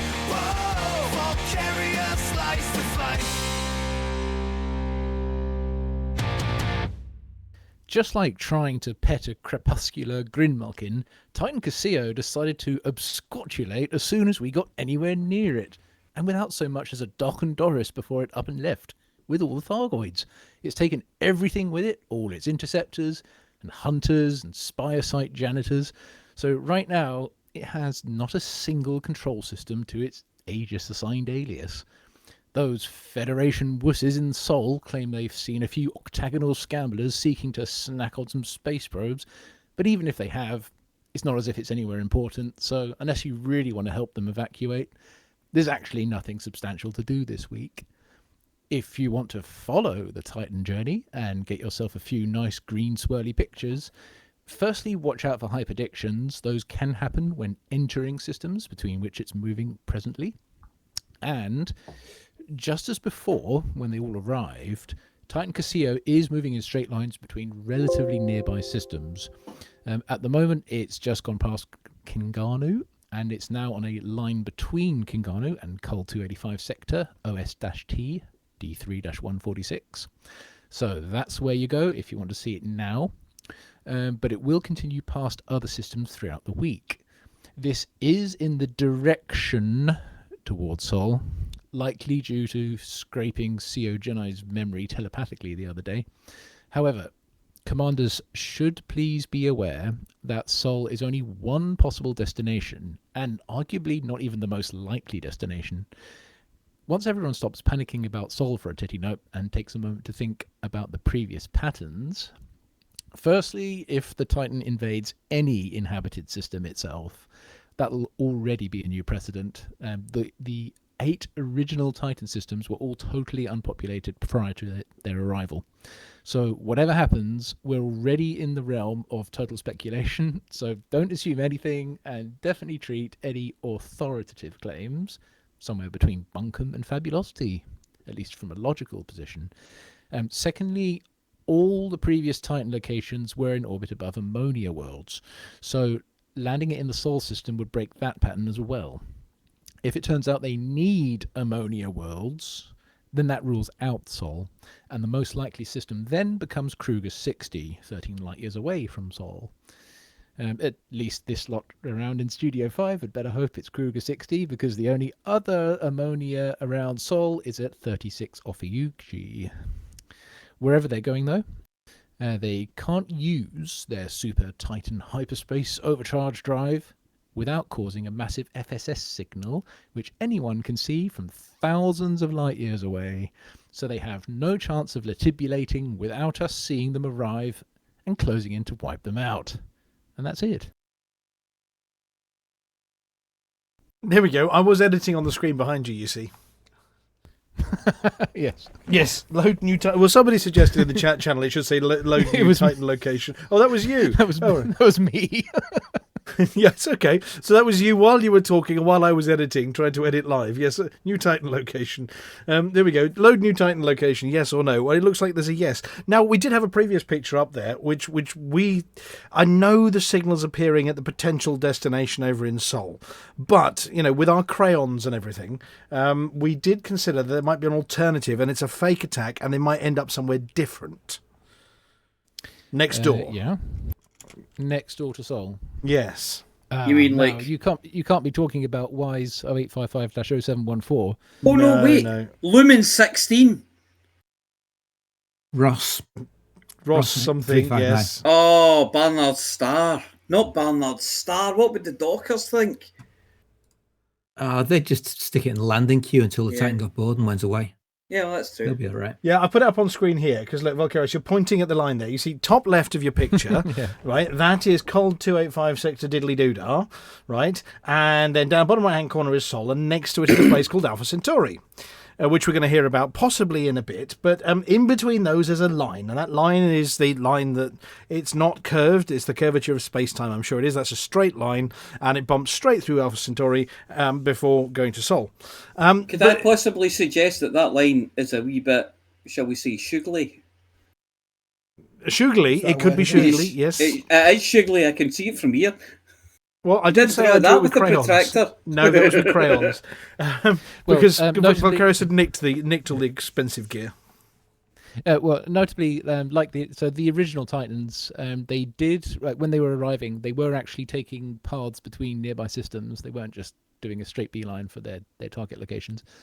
So if you think of it as flipping open the map and turning it to economic or close to that. Okay, but on that basis that they're going to be in Sol, I mean, where the Titans are, activity is not isolated to that one system historically, is it? Thargoid activity. Yeah, well, so individual Thargoid. So if you think back a few weeks, they did arrive in Shinrata, but that was just their fleets can go through hyperspace or whatever their funny plane of existence is when they do the frame shift anomaly. Which space? Which space? That's the one. So they can appear like an attack fleet, or indeed in this case, the Orthrus scout parties can arrive that way in a system, like a single system. But if they want their base of operations, they're going to have to move it. Yeah, well, no, so they land the Titan in Sol, but there is always a surrounding set of systems that gets attacked as well. There are other Thargoid ships in them. The original 8, when they arrived, as soon as they arrived, they did sweep automatically or very, very quickly some 10 to 15 light years around each Titan when it arrived. Right. And I'd reiterate that... Oh my God, they could get Lumen 16. So you see what I'm saying here, yeah? And WISE 0855-0714. We don't... So what you're saying is now is a good time to join Hot Call, yeah? Yeah, possibly, yes. We don't know actually if they're going to take a bunch of systems like controlled immediately. They might do. But we'll So get them back. have the people I'd like of Earth... to. I'd also like to reiterate, as we don't know that they're actually going to arrive in Sol. As I said, if the Titans need ammonia worlds, which we don't know, obviously, because they're aliens, but the previous 8 all were orbiting ammonia worlds. If they need that, it can't be Sol. Sol doesn't have ammonia worlds. Yeah. It'll be Kruger 60, possibly 36 off energy. So, that's one of ours as well. So I'm assuming that the humans of Earth have banded together to create a defensive force, or maybe a fleet of some kind to defend the Earth. To defend the Earth. Yes, yeah. Yes. What, some sort of defence fleet of Earth? Yeah, Yes. A DFE. Yeah. Of the You mean like the a Earth fleet? Is that anything like a fleet for Earth defence? Yes. So that kind of Splitters. thing, exactly. Yeah. The People's Popular Front of Earth Defence. So Yeah, if only there was such an organisation somewhere in the galaxy near Sol. Yeah, they could do step up to the plate. They would be the very people to step in and save us, and we could all just not bother. Yeah. Yeah, I've just updated the graphic on screen as well to show the doomed area and no EDF. Yes. It's live editing on the show as well to get no EDF. They've got a lot of here. resources because they've got a lot of systems that we don't do much in because they're there. So they do harvest a lot of resources. I'm sure they've got a whole load of mega ships and fleet carriers. I'm sure and such a all group sorts of of PS would be great neighbours. Yeah, you can't actually. You can't. Yeah, exactly. Yeah, you can't actually park at one in system, but you can get one next door. Like in WISO 855-0714 or Lumen 16. Yeah. Oh. Well, there you are. Okay. Yeah, I'm just making one other. Here we go. One other change. There we go. I'm just going to save that one and instructions for everybody. Oh, you can't see it on screen because it's behind you. There we go. Let Fort Mug go here, bottom left. There Yes. we go. That sounds safe to me. That sounds like a sensible decision. Yeah. If they're speeding past the middle of the bubble and continuing to Fort Mug, they're kind of going the wrong way at the moment. They need to adjust course a few degrees. Oh no! Yeah. I was talking about us going to Fort it's Mug. us going there. Yes. Yeah. Not the Thar guys. No. I'm just going to ask Mr. Dustee just one quick question. So just give me 1 second. Mr. Dustee, it's 21 here, and we've just heard from Volcarius about the potential of the Thargoids invading the Sol system. And as we're next door, I was wondering whether you've got any defence plans for the station you could share.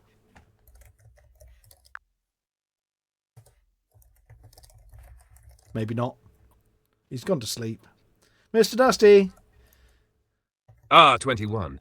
If the Thargoids are knocking at Sol's door, it's only a matter of time before they start sniffing around Alpha Centauri. Hutton Orbital may not be a fortress, but I've been tinkering with a few alternative defence plans to keep our beloved station safe. Here's what I've got so far. 1. The Mug Minefield. Deploy an array of specially reinforced Hutton Mugs in the Proxima Centauri approach lanes. Thargoids won't know what hit them. Literally. Those mugs are tougher than an anaconda's hull. 2 Jinn-powered laser turrets. Cecil's Jinn reserves could fuel high-powered energy turrets. They're unpredictable, but with Cecil involved, what isn't? 3 Crocheted decoys. Flossy's crocheted Thargoids could act as decoys, luring the invaders away with their undeniable charm. Plus, they double as soft landing pads for any accidental collisions. 4 Thargoid karaoke night. Invite them aboard for an interstellar sing-off. If the Far God cult has taught us anything, it's that Thargoids may appreciate a well-delivered melody, or at least be momentarily confused by it. 5 The Great Centauri Bake-Off. Distract them with an epic feast. If Lithobreaker's sausages don't scare them off, they'll at least keep them occupied while we regroup.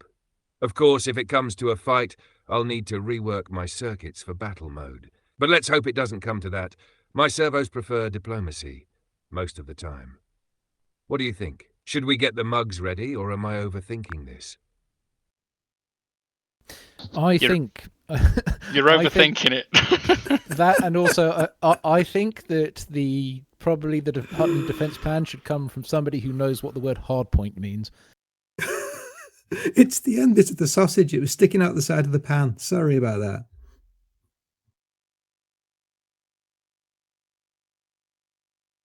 I still have no idea why we're talking about your sausage. I'm just lost.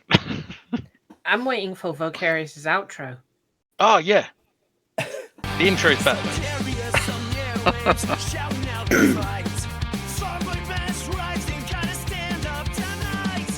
There we go. We're all doomed.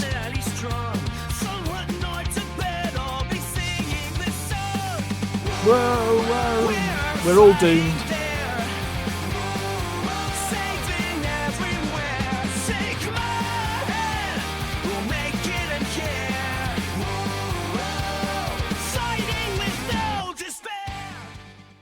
Do we have a word of the week? Oh, yeah, we do. When I moved the script a bit so I can actually see it. Yes. I'm going to read it purely from the... Consanguinous. Consanguinous. Wow. And what does that mean? Of the same blood or origin, descended from the same ancestor. Can you use it in a sentence, please? The slime under the rim of cubicle 3 was consanguinous. Consanguinous, so good they wrote it twice. With the creature stalking the corridors of the lower rotundra. And for anyone who's interested, the spelling and the meaning is coming across your screen. Your reading's really coming along now, isn't it? No, you're a terrible liar. Well, second time round, you read the word and the pronunciation guide. Yeah. So. Yes. Right. So, should we hand over to Mia now for some space? Oh, I suppose so. Save me, Mia. It's my turn to fuck it up now. You watch this.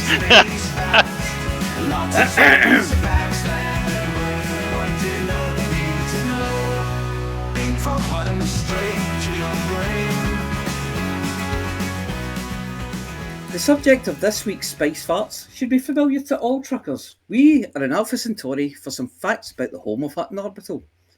Alpha Centauri is a triple star system only 4.3 light years from Earth and is its closest neighbour.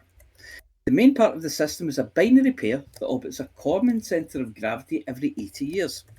Alpha Centauri A is a class G star that's 1.1 times the mass of the Sun, while Alpha Centauri B is a class K star that's 0.9 times the mass of the Sun. Both scoopable. The third star in the system is Proxima Centauri. This red dwarf star is much smaller and cooler than the other two stars. It orbits them in a much larger orbit. Proxima Centauri is the closest of the three stars to Earth. But Alpha Centauri A and Alpha Centauri B are a very close second. The system as a whole has two confirmed planets, both of them around Proxima Centauri. While other planets have been claimed to exist around all of the stars, none of those discoveries have yet been confirmed, but look to be a likely target for the JWST. Proxima Centauri B is a rocky world in the habitable zone. It is tidally locked to its parent star, however, and there are, or may be, some slight issues around stellar radiation. Proxima Centauri C is a bit of a mystery. It was discovered in 2020 and is thought to be either a super Earth or a mini Neptune type planet, which may or may not have a ring system. Being the closest star to Earth, Alpha Centauri is an obvious target for exploration. Roar into Black Friday with Virgin. Being the closest star system to Earth, Alpha Centauri is an obvious target for exploration. But it's still a long way, 148,000 years in a space shuttle. Obviously, another faster method of propulsion is needed. The main candidates for this are nuclear pulse propulsion or light sail. NASA even has a mission concept. If the probe could get to 10% of the speed of light, then the journey time could be reduced to a slightly more manageable 44 years.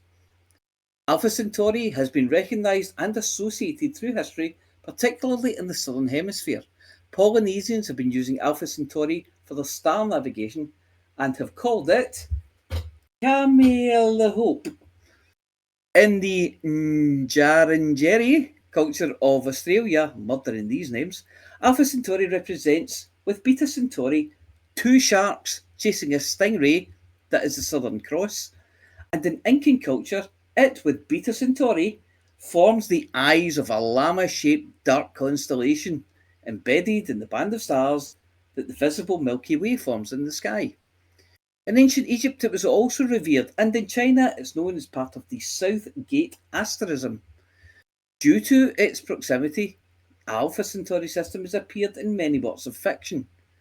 The Three-Body Problem, Danger Will Robinson, what? As in Danger Will Robinson! Yeah, that'll be, yeah. And there's a space there where somebody was going to type a third one. Come on then, smart arse. Hitchhiker's Guide to the Galaxy, Small Fairy Creatures from Alpha Centauri were small fairy creatures from Alpha Centauri. Thank you, Jim. See, always a smart ass around at Hutton when you need one. And that's it for this week's Spice Farts. Space facts, lots of space facts. What do you need to know? Think from Hutton straight to your brain. There we go. Right, Flossy, are you ready? Yes, I'm ready. Here we go. We've got something special for you here, so it's up to you at the end of it whether we do or do not play the other thing. But I'll play your tune now. When the universe is in trouble, bug infestations in the bubble, your home station's burned rubble. What on earth can we do when your faction leader's a dog and your daily tasks are a slog? You're feeling like a used cog. What on earth can we do now? Interstellar initiatives. Let Flossy tell you what it is. Then you can get involved with this. You should listen to what Flossy says. Interstellar initiatives. Flossy tells us what she thinks it is. Then you can get involved with this. Now you should listen to what Flossy says. Listen to what Flossy says. What on earth can we do? Do what Flossy tells you to. What if she talks nonsense?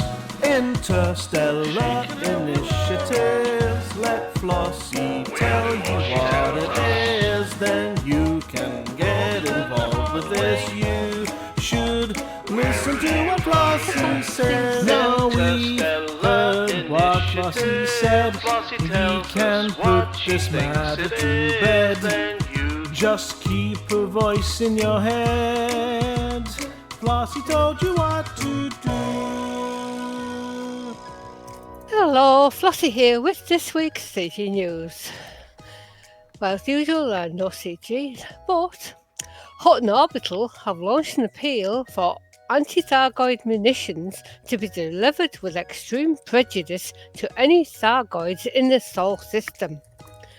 We are also appealing for any peaceful commanders to march up and down with placards stating, "Oh no, off you go," and such things, as well as lots of barricading the windows of Hutton Orbital. Commanders contributing will be rewarded with a smattering of rebuys, a few credits and the satisfaction of seeing a Titan go boom off the rim of Uranus. That's where we're guessing it's going to hide. This interstellar initiative might finish early if the Thargoids make peace. Earth is destroyed, or Vulcarius smashes it in double quick time. And that's it for this week's Interstellar Initiatives. Flossy told you what to do.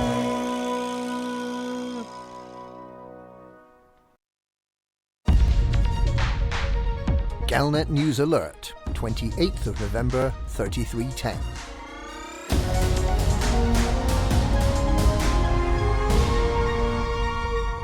The Thargoids are moving to the Sol system. We have a week to stop them.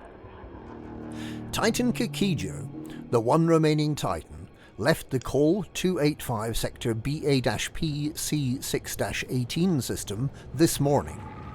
It is between systems at present, but can be seen as a very faint red glow, the Stargoid we became so used to when the Titans first invaded 2 years ago.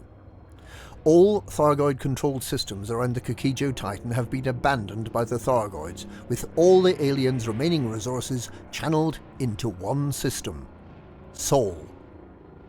Aegis has issued a general alert for all core systems, but at present it appears that the Titan is heading for the cradle of humanity.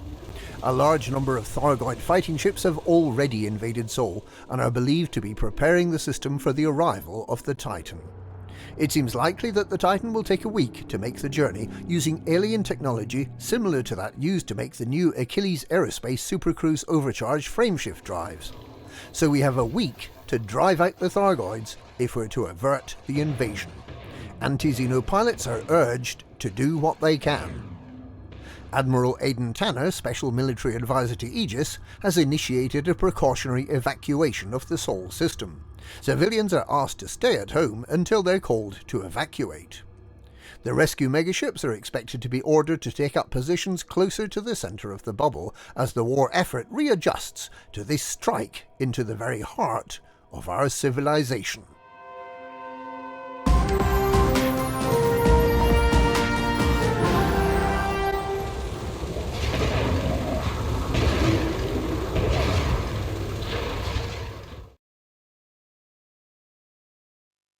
I feel we need to explain that joke to people who haven't played the game in the last week.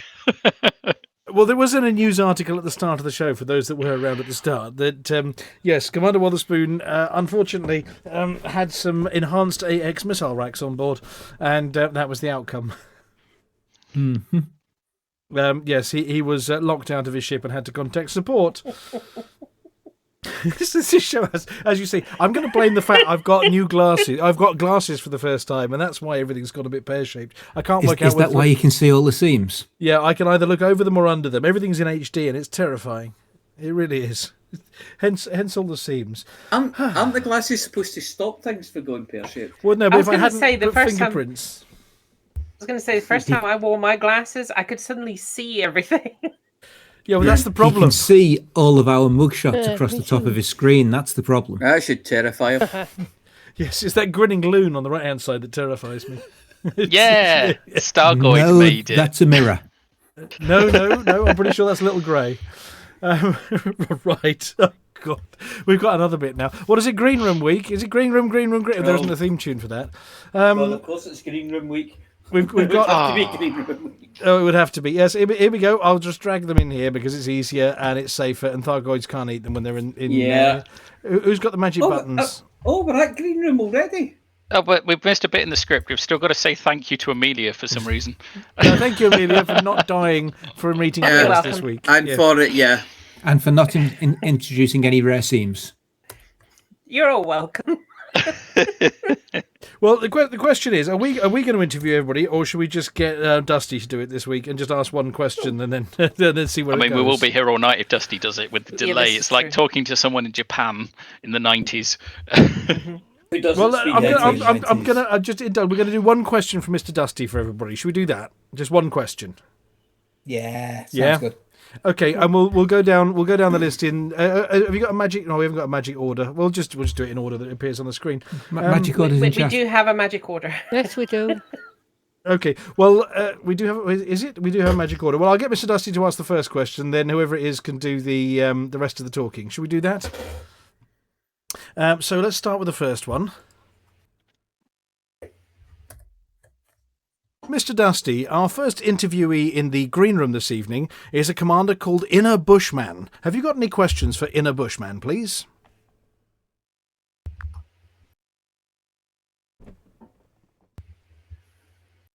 Obviously not. Commander Inner Bushman. I'd love to pick their brains. Here are a few questions. 1. Exploration tales. As someone with such a nature-inspired name, what's the most remote or fascinating system you've ever discovered? Oh my. Not really sure.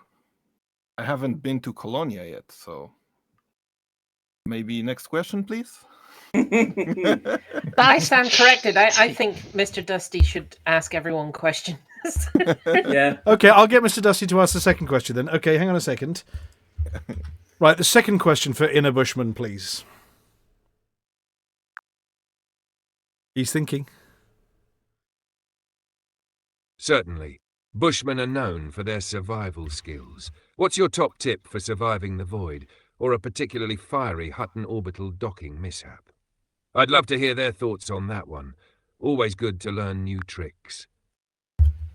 Well, shoot first, I guess. Shoot first. Shoot Ask first. questions. Yeah. Shoot first, ask questions later. That's questions. Yeah, no, we approve of that one. That even works for docking at Hutton Orbital. Yeah. Shoot first, shoot second, shoot later, and when everyone's dead, try and ask a question or two. And then say, oh, shoot. Questions are optional. Yep. Yes, questions are optional. But other than that, then, Gray, you can ask Bushman any other questions for now. The typical questions are, how was your week? What have you been doing? And is it at all elite related? Will you be going to Sol? Well, I have to confess something. I might have something to do with the Titan going this way. Because you see, I don't think it's going to Sol. I think it's going to Hutton Orbital. What did you do? You might ask why. Yes. Why? Why? Why? Remember when I delivered some gin to the Titan? Oh, that was you, was it? Threw it at him, They didn't ran you? out. I think they ran out and they're trying to resupply. I see no logic with this argument whatsoever. This makes perfect sense. I concur. So I think you guys owe. I owe you an apology. So. Oh, don't you dare! That's That's my job. I will ask the apology officer to apologize for me. Yeah, in this case. you got to go through the apology onion. Yeah. Commander Naked Bushman is very, very sorry. A, for his nakedness, and B, for bringing the Thargoids to our I doorstep. beg your pardon. I am not naked. Check Why that not? name, Well, Mia. if not, why not? I have my suit on. How am I supposed to go Is into it- space without my spacesuit? Is it your birthday suit? My what suit? Your birthday suit. It means no clothes. Oh, no. I The know what suit you were birthday wearing when you suit were is. born. I know what my birthday suit is. No, I'm in my flight suit. Ah, okay then. I'm sorry, I just love the way how Little Grey was so factual there. It's like a word of the week. Yeah, and the other question was, am I going to Sol? Well, I'm actually at Sol right now, patrolling for murder flowers. Murder flowers. I do love that name. How dare you? If I found any, I'll make sure to say hello from you guys. Throw mugs and gin at it, and maybe they'll go away. Yeah. I'll start with the gin because if they run out, maybe they accept the offering and If they're bugger drunk, off. if they're drunk, they'll never find Hutton. If a interceptor, Cecil isn't- manages. If one of them isn't actively attacking anyone and it does encounter an item, even if it is a mug or gin, it should actually scan it. Yeah. Can you get drunk through scanning something? I think Well, you you can don't if you're know. Mr. Dustee. We don't know their biology quite well yet, so maybe they can. We can hope. Yes, we can. Well, what's worse than a Thargoid, a drunk Thargoid? Oh, no. Challenging everybody out to a fight outside a bar in mini Glasgow. Well, from come my on, Mum? experience, since I'm Polish, I would say that being drunk opens new avenues for communication. Yes, I found that out. I was in Krakow and I could speak fluid Polish. I was there. Exactly. So maybe if we do a few toasts with the Thargoids, maybe we can communicate with them better. Yes, maybe. Who knows? Yeah. Or the mug. For the mug. For the mug. Right, okay, so the next one. Oh, there we go. We're topping up. Right. So just before you go talking to Aidan, I've got to ask the Mr. Dustee first question, so give me 1 second. Yeah, get Mr. Dustee. ask. Oh, hang on. Oh, no. Hang on, I've had to cancel that one. Oh, no, Mr. Dusty's gone haywire again. Why don't I ask the first question? No, I'll ask Mr. Dusty to ask it, and then we can shut him up. Hello, Mr. Dusty. Your first question to the next person is to Commander Aiden. Have you got a question for Commander Aiden, please? No. He's coming. He's having a think. He's having a real think about it. Hello, Commander Aiden. My question for you is this. What's the most memorable mission or adventure you've undertaken in the galaxy, and what made it stand out from all the rest? I promise to keep quiet after this one, until you need me again, of course. Good question. Well, most memorable. Well, other than the initial convoy, it would have to be joining up with a bunch of other lunatics and raining bio-waste from about 2.5, 3 clicks above a settlement onto a base that happens to belong to, I think, they might have been some splitters from the Federal Defense Fleet of Earth.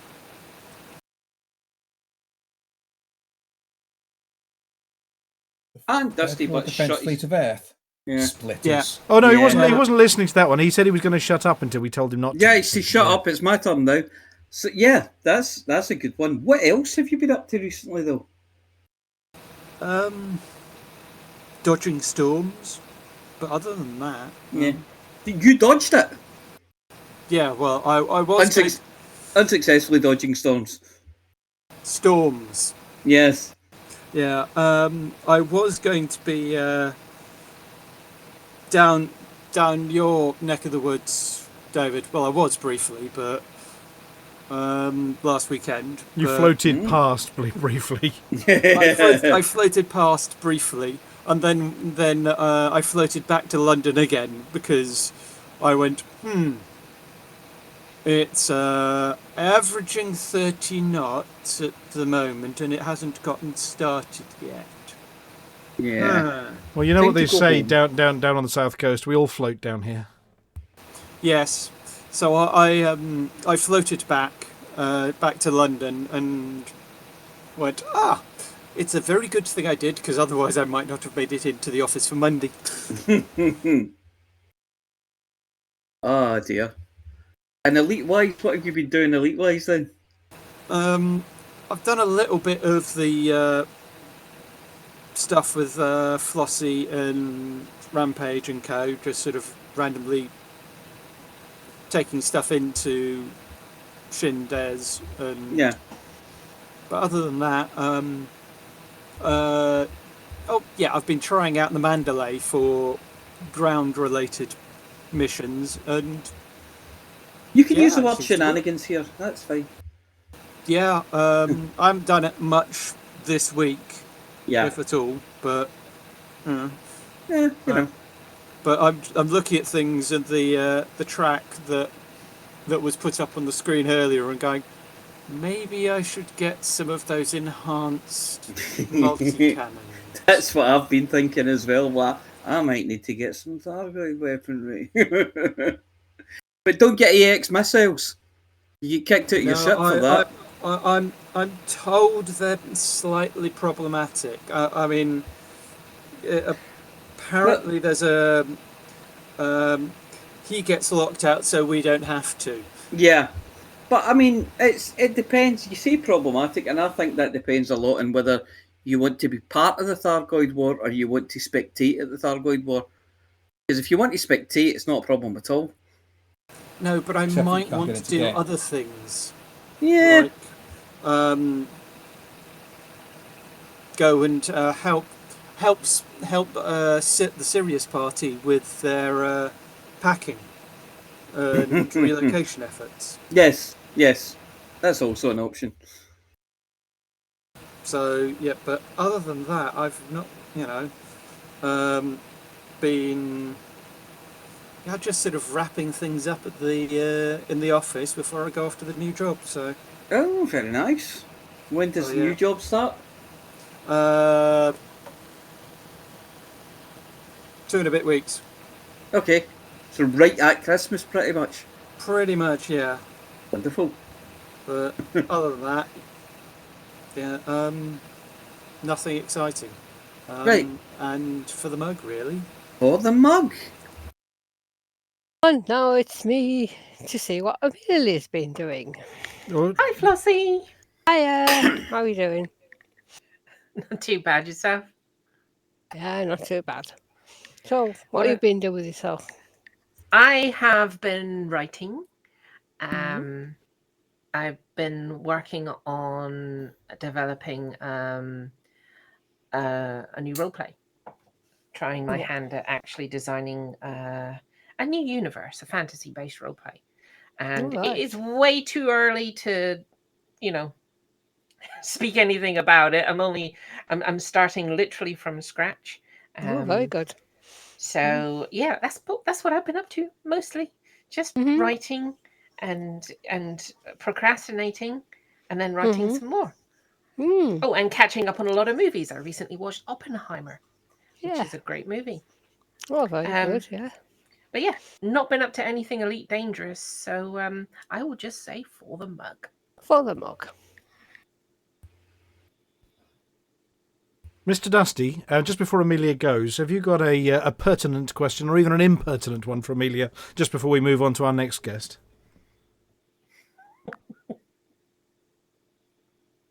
Maybe. Of course.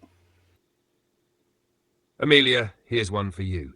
Given the chaos we're brewing tonight, Thargoid invasions, Cobra Mach 5 revelations, and Cyber Thursday shenanigans, if you could colonize and name your own system, what utterly ridiculous or brilliantly clever name would you give it? And what would be its main attraction? Perhaps a robotic lemonade factory or a giant crocheted Thargoid theme park. Impertinent enough, or should I dial it up further? I would name a planet Mooncake World and dedicate it to all things furry. Sorry, Mr. Dustee, you missed that. She said she would name it Mooncake World and dedicate it to all things furry.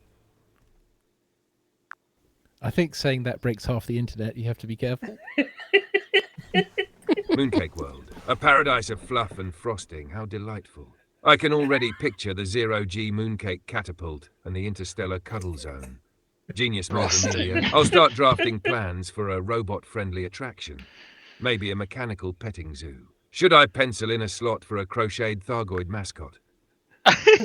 He's really picked really up on that. dedicated on yeah.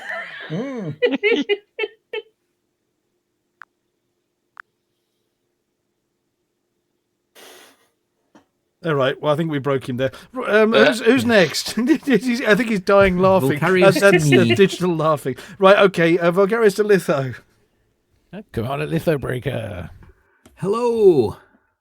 So now that you've seen, presumably you saw the stream. Did you see the stream yesterday?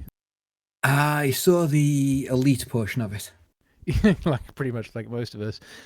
Yeah. Now, unless it's a secret like it is with the apology officer, do you have any plan to colonize a system and where? I don't. Oh. What about getting a Cobra Mark 5? Oh, almost certainly. As soon as they're available for real money and maybe even for arcs, I might splash out a few. I've actually managed to get Elite Dangerous installed and operational on this machine, and I'm learning to fly again from scratch using an Xbox controller instead of a hot ass, because the main thing that stops me flying is the fact that the hot ass doesn't fit on my desk. So I have to... Didn't want to go like mouse and keyboard?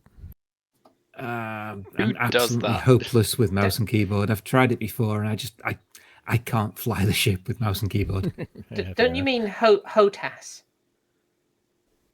My ass is very hot, thank you very Hot much. ass. Hot ass, yes. Have you got a hot ass? Hot ass to me. My hot ass doesn't fit on the desk. Wow. There's special TV channels and YouTube streams for that. Is there going to be a Hutton product now that's got the same acronym but with an extra word with S on the end? Probably. Well, some people play with 2 sticks, so that'll be an extra S on the end.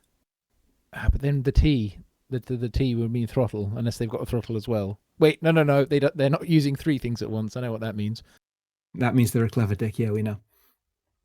It's a hot ass. The hostess, yes. Right, okay. Yes, I'm working on learning to fly, which I'm mostly using training mode for, rather than actual in-game destroying my ships mode. CQC! Use CQC! I get killed in that too fast anyway. I was going to say, I suppose you could go to Sol and see if you can not get destroyed on the way in. But if you're in, then there'll be signal sources. You can kill a few scouts, maybe. I've killed a few scouts before. I have a ship somewhere, probably on my fleet carrier, that's actually equipped for scout slaying, so I might take that into Sol if I can get myself to be able to work out which way's up, which way's forwards, and which way isn't. Have you been attacking? So prior to Cassia, though, have you been attacking the Titans? No, I've not. I've barely been in game for the last, what is it now, 20 months that this has been going on for. Because if you were to, well, maybe not missiles, given. If you were to make yourself a capable Titan ship, you can use the same thing on the Orthrus. It's pretty much the same weapons. So missiles, if they were working properly, are good. Mm-hmm. And the shards that everyone's using now on the Titans, that's all. They're also incredibly good against the Orthrus. So if you were to build something like that, you'd have a Titan ship as well. You could then use on the Titan when it finally arrives wherever it's going. Wherever that may be. Alpha Centauri. Well, I would. Where do you think it'll end up? Like most likely. Hutton Orbital. The ultimate troll move. It would be the ultimate troll move. Yeah, Hutton all the way out our Hutton, 0.22 light years from the jump-in point, and watch the actual avalanche of salt that would be produced by that. It would be a masterstroke of brilliance. Even if it just stopped there for a little bit, I'd settle for that. Everybody gets there and it hops one further. I'd have to admit to I'd call it a coin flip between Sol itself and Kruger. Was it 60? Kruger 60. Yeah, the ammonia world. Well, yeah, but the thing is, if they're just detecting ammonia rather than ammonia worlds, have you seen what's in Cubicle 3? Oh no! Oh my! That's why it's going to end up. It's going to turn Eden into an ammonia world. That's the play. Can it do that? Yeah, it just dumps the contents of Cubicle 3 on it. Fair. And that would be scary. But other than that, apparently I've been practicing making sausages that didn't go well, which was news to me, but made for a great show. What on earth was that story about? I'm so confused. You can blame unfortunately Commander Overlight for that one. Yeah, that was a Commander Overlight test conversation with Mr. Dustee that ended up with that article. Right, that makes more sense. I guess it comes out of all of the Toulouse sausage jokes from the 3-4 months I spent in Toulouse. Last I heard, it was coming out at both ends. That's why I'm putting the extra chilies in to make them self-evacuating. That way you don't need that special machine from Nurse Wyeth. Well, no, I think it came out of a discussion related to the credits and what was in the credits, and then describing what was in the credits, including your recipes, and then Mr. Dustee went off on one, and that's the origin. The recipes? Well, yes, I think he misunderstood that you were just assembling the contents. Yeah. If you know what I mean. Don't want to steal Amelia's thunder. Yeah, I'm absolutely 100% sure that her cooking's better than mine. So. Yes. But yeah, that's probably it for me. So I'll just say for the mug. Okay, Mr. Dustee. Little Grey is up next, and I'm not going to ask him questions. You're going to ask him questions. So can I have your first one for Little Grey, please?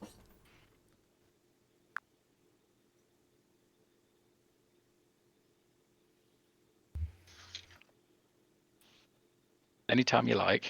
he's gone. You've killed him. Come on, we've all got our beds to get to. Our systems are experiencing heavy load. Please try again later. This is okay. Yes, yeah, okay. Mr. Dustee is now broken. So, Little Grey, if Mr. Dustee was asking you a question, he would be asking, what would he be asking? He'd be asking about colonisation, possibly.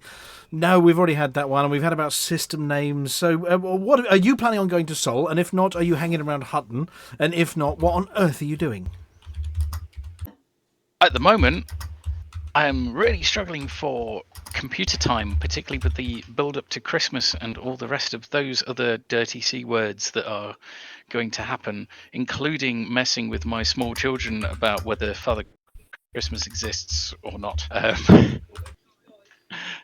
What at my work, someone came around looking for some alcohol cleaner to wipe a sponsorship sign off of a sled that they tow around behind one of their cars. And it's like Rotary. No, actually, it was Myton Hospice. And they had this guy who was going to be the Father Christmas going around. He's got this great big bushy beard. And I took a selfie of me and him. I was like, look who I helped today. You're not saying anything more than that. But a 6-year-old, she's logicked herself out of Father Christmas. She's decided he doesn't exist. Did she just look and go, that's Frank? Well, not quite. It was like, you do all our presents, Dad, don't you? Yes. And you put all the things in the stockings as well, right? Maybe. So who's Father? What does Father Christmas do? Like, what do you think? Takes the credit. Yeah, takes the credit. Drinks all your brandy and eats your mince pies. But meanwhile, in my absence last week, I have since acquired a more suitably sized sound desk for the Hutton Orbital events of the future. It only needs 4 people to carry, not 12. No, it doesn't even need. You could probably carry it one. It's a nice, neat, practically brand new, taken from a church. Well, paid for, I should say. Taken from a church. I haven't. Whoa. We've seen that one on the news, haven't we? Easy off the roof as well. But it's in perfect condition. It's barely ever been touched. So we have a decent desk. So if anybody is after a 40-channel mixing desk that's large enough to sleep on, please let me know, because I've got no idea what to do with it. I had one like this, and I had a big problem to get rid of it. Oh, now you tell me. I've not even finished the show. Ended up with some guy in England in the end. Right. Other than that, Little Grey, anything else to add? Not especially. No, it's good fun. I have enjoyed the radio show as ever. I enjoyed last week's particularly, even though I wasn't in it. So I will say for the mug, because it's late. Yes, absolutely. It's a green room week. It's normal. Right, apology officer Flossy. Flossy! Hey, You've been busy, I know that much. Yeah, fairly busy. Well, as Aidan said, we've been doing a fair few missions at United Ezra. Okay. In fact, Hanky and I won the other night, and we weighed quite a bit of money. It was really good. Nice. About $500 million each, I think. Jinx. So I'll soon be able to go back to Colonia. You'll be able to build yourself a colony ship soon. Well, at the moment, I've been working on Flossy 2, who's normally in Colonia. Yeah. And the fleet carrier's up there. So I've been remotely sending cash to the fleet carrier. And I think I might have enough for a while now. So Good. I can move on to somebody else's fleet carrier. You can move on and do the fun stuff now. You've got all your bills paid. You can move on and do the fun stuff because you've got all your bills paid. Yeah, we might get a few bit of ground action. Yeah. I like the. Oh, we know you like a ground bit of ground combat. violence. Yeah. Yes, I do. Yeah. And I've also, as usual, been doing some Warcraft. I know nothing about Warcraft, so you need to tell me what you've been doing, and I'll nod and smile as if I understand it. And well, if you don't know it, it's difficult to I know the explain, gist. really. Yeah, I know the gist of it. It's a big multiplayer one, isn't it? And you've got stuff to do. Have they started they do seasons? A lot of these things, don't they? They started doing like Christmas seasonal stuff yet? I think we've got that coming up soon. Whatever they call it, their equivalent. Yule or something, will it be? Will they call it Yule or something like that? Yeah. Something like that, yeah. Winterfest. That's it. I can never remember it. Yeah. Yeah, because we just finished the Halloween thing. Of Which course. started about a month ago. Or more. Wow. Went on for ages. By the time Halloween actually comes, he's that sick of it. You've had enough by then. Yeah. Wow. It's the goblins that run Winterfest, isn't it? Could be, I don't know. Yeah. See what happened? Don't listen to these smart asses. You talk to me. Although I'm great, nice and ignorant. You can talk to me and I won't ask questions like that. Although Great Father Winter is an orc. I never noticed these things, you see. They know too much. They know too much. So She just does the dailies, grabs the achievements and steals the Red Rider Very rifles. much right. So, Flossy. Yeah? Who runs Winterfest? Apparently it's the goblins. Apparently it's the goblins. That's what I heard as well, yeah. Well, they're hard though, aren't they? Yeah. Although the one that's in charge, is it Father Winterfest? I heard he's an orc. Yeah. Yeah, Well, yeah. Did you know that? No, it's not actually. The one I see in Iron Forge is something else. It's definitely not an orc. That's true. On the horse side, it's it's an ally orc. thing. On the Alliance side, it's a dwarf, and it's Great Father Winter. Father Winter. Yeah, I knew it wasn't an orc. But it's run by the goblins on both sides. So the goblins in Iron Forge. Sounds I like don't the think so. Federation. Yeah, they're called the Venture Company, and they run it on both sides. They've got the trade stands and the monopoly on it, all the consumerism and commercialism of Winterfest. Yeah. You know, more than me. I don't know. I just play the game. Right, and is that you then? I made a Christmas cake for the first time in years. Oh, you should have led with that. I forgot about it. Oh, Christmas cake's good cake. I haven't made one for years, and I thought, because everywhere I think, shall I make one? No, we'll buy one. This year I thought, no, I will make one. Yeah. So, and usually I don't like thinking about Christmas before December, so. I got a wee one sent down from Shetland, from a place in Oh, Shetland. very nice. And it's not very big. I would say it's probably about 4 people big. Yeah. And it's heavy though, Christmas cake, isn't it? Oh yeah. Well, the amount of stuff that goes in it, yeah. Yeah. Yeah. And I'm Sorry, can I just clarify? Is that feeds 4 people, or it's the size of 4 people? No. It would give 4 people a decent size of Christmas cake, a decent slice of Christmas cake. Oh, right. That's okay then. I enjoy the news stories after Christmas of how they try to dispose of Christmas cake, and Or how they they talk about things like firing missiles through it and all sorts of nonsense. How they tried to dispose of 4 bodies by putting them inside the Christmas cake. It's only a bit of mince. Carry on. Why has it got a ring on? Never mind. So I don't think I'm going to wait till Christmas with that one. I think I'm going to take it down to my brother's on Saturday and we'll have it with a nice cup of tea. Oh, very nice. Yeah. Yeah. So I think that's about it then for the mug. Fantastic. For the mug. Right, Amelia Grill Vulgarius. Yes, Vulgarius. Evening. Grill. How are you? Oh, I'm quite well. Quite well. Very well. I'm quite well. My eyes are a bit dazzled from all the VR I've been. So I was watching the Scorbius' stream on Sunday. He'd found this mod program. It's for anything that's in the Unreal Engine that's new enough, and it injects VR, it makes it VR. Jank or not, and he was running satisfactory. He said it was quite good. But when he said that, so after that stream, I've just been trying it with anything I've got, like in my GOG library or whatever, that's the Unreal Engine. I've been trying to run it in VR. And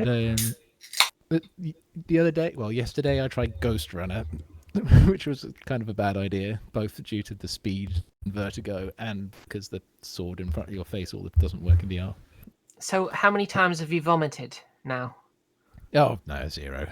I think actual VR, some of the actual VR apps that don't on the Quest that don't do the movement vignette when you move around have been more. I've almost fallen over from that more often. But I've tried Everspace 2. That actually works, which is and is not bad. In without natural VR, but it does work with that mod. And I found Darksiders 3. That was right, Darksiders 3, which is a Souls-like game, kind of. Apart from some of the UI elements not being in the right place, that does actually. And the Fury's whip goes right in front of the camera. It looks pretty cool. Cool. So you've been keeping yourself well entertained. Yeah, I mean mostly normally if I'm clearing out a Thargoid system, I'll put the Anaconda there, hold down the trigger with the Research Olympic controller, and turn on Beat Saber. Oh, no, that's a good idea. Yeah. So have you been gone? Have you been up to anything else? Well, mostly just work. I've got 2 different, related companies that have agreed between themselves that they get 50% of my time each, which is I've got no shortage of work. So. Oh, that's good. Yeah, no, I'm trying to get fast at Beat Saber. I quite like. Well, there's a track called The Master, which I can do on expert. Oh, I like that one. Yeah. Yeah, it's an So all the Boom Kitty tracks. Camellia is just not musical stuff at all. It does not fit Beat Saber at all. I don't like any of those tracks. But I Boom don't like Kitty. any. Yeah, and especially in the most recent is The Master, but all the Boom Kitty tracks are really good. It's very James Bond, that one, isn't it? It sounds like what to call it to me, the Mission Impossible. Mission Impossible, yeah, a bit of that, a bit of each really. It's a kind of super villain type, yeah. I've never actually played Beat Saber. It's pretty really good. Yeah, as a VR introduction, it's really good because you get stuff where you're walking where you can actually have movement controls that's really nausea-inducing. Then you get stuff like Elite Dangerous, which is less so because you've got the ship around you. But then when you got Beat Saber, there's no in-game movement. The only movement is yours. So that's which makes it not not nausea-inducing or unbalancing you at all. I have the Queen set. I love doing that one. See, for me, that would be a problem. I don't dance have space. into it. For me, it would be a problem because I don't have You space. You don't need that much. So there's just enough space to stand there and swing 2 swords. I mean controls. yeah. Your arms flailing around is the main space you need. There's no walking as such. You just need leaning. Yeah. Okay. God, I love it. Yeah, it's also a pretty good mapper called Cyrix, who does some good Powerwolf, Sabaton. So that's the kind of things I download using that. Yeah, Sabaton. Download a mod. Again. Yeah, it's pretty good. Although, some of those custom Beat Saber mappers, they do tend to do a few no-nos, like placing the right-hand block top left and the left-hand block top right at the same time. If you were actually swinging swords, you could do it, but because you're wearing a thing in front of your face that protrudes, you smash yourself in the face when you do that. Yeah, but yeah, I would say that's on purpose. Well, I don't get any of the custom ones because I'm just on the freestanding Quest 2. Yeah, I'm on the freestanding Quest 3, which is I modded through a cable from a website. Which is very legit. I had a modded version on my PC, and when I used to use that, I could do the dead meats for the mug one. That was a good one. But I've not done that for ages. I sent 21 a mini review of that. Unfortunately, it does a few of the mapper sins. There are some occasions of vision blocking in that, but more so than that, there are blocks where left and right are placed next to each other, facing each other, which is a no-no because you smash your controllers together. There's a lot to that. Yeah, In fact, you I have think to, it was that master one you're on about. I think that ends like that. No, none of the official ones do that. They're they might have very quick notes, but not at the same time like that. Well, if you try it on the station concourse, you end up with a moment's bog spaniel attack for flailing around in 0G on the station concourse. Yeah, I can. Of course, there's Power of the Saber Blade, the Dragon Force one. Oh, I can't do that. For any given difficulty, it's kind of like the gateway to the next difficulty. I can do that on hard quite simply now, but that on expert, I have to hit the slow mode, the 30% slow to do that. The only ones I can do are doing very fast. If it's any slower, I can't do it. But I can't do Power of the Blade. Power of the Saber Blade, yeah. Yeah. They added that saber in recently. I'm sure it should just be Power of the Blade. I thought, but never mind. Well, the song was always Power of the Saber Blade. I'm pretty sure they were commissioned to write it. In any case, I'm waffling a bit, and that's been a while. So unless Mr. Dustee wants to, no, I think Mr. Dustee's broken at the moment. I might try him in a minute. Inane queries, I'll say for the mug. For the mug. Mug. Litho, are you there? Would be me to you. 21, how are you doing? I'm in HD, which is why everything's gone wrong this evening. Well, everybody else is in HD. You can see all the right buttons and you're pushing the wrong ones. Well, yeah, I'm so used to doing it by just sort of mashing things without looking at them that I now look at them and go, oh, there's a button there, and that's why it's all gone wrong. I should go back to not having glasses. I've never had glasses, so this is a new thing for me. I've managed to lose them without leaving the house already by putting them down somewhere. I've managed to put sticky fingerprints all over them. I managed to take a jumper off with them on. Which was foolish, and so I'm adjusting to everything being in HD. It works out actually cheaper than buying a better monitor. Yeah, especially because better also means bigger if you need to be able to see it clearer. So. Yeah, so yes, I've been adjusting to doing that. Other than that, I've been messing around with Mr. Dustee's internal code for about a week. Yes, so we notice. It sort of works. I mean, the lag on it is interesting. There's a conversation being had about, why do all the work that you do and all this voice stuff, why don't you just use AI? And the answer is lag. Mm-hmm. And hallucinating. It becomes very obvious why you don't use AI when anybody actually tries it. Well, as we've proven on the show this evening, Mr. Dustee has been here, but we ask him a question and he's responding via voice and to create the audio and do the querying, and obviously the querying of the personality. His personality is absolutely spot on. It's taken a lot of programming to get him to stay in character as Mr. Dustee and understand a bit about the universe, but the resultant is that it's very slow. So people saying, you're rubbish, you're not using AI. I said, no, we can. But you won't like it if we do. Proof of concept. And by the way, then, yes, it also costs. And you imagine sort of 100,000 people all trying to use it at the same time and the cost associated. Yeah, but would you like to go from spending 10 quid on a voice pack to 30 quid a month for the kind of volumes that you're playing? And the answer is probably not. Most people would object to that. Yeah, some people would absolutely love it. There's not much we can do to improve the lag times on some of this, particularly not when you get into audio generation as well, which is why, and also I'm a big fan of actually performed audio as opposed to, there's a lifetime of career behind performed audio.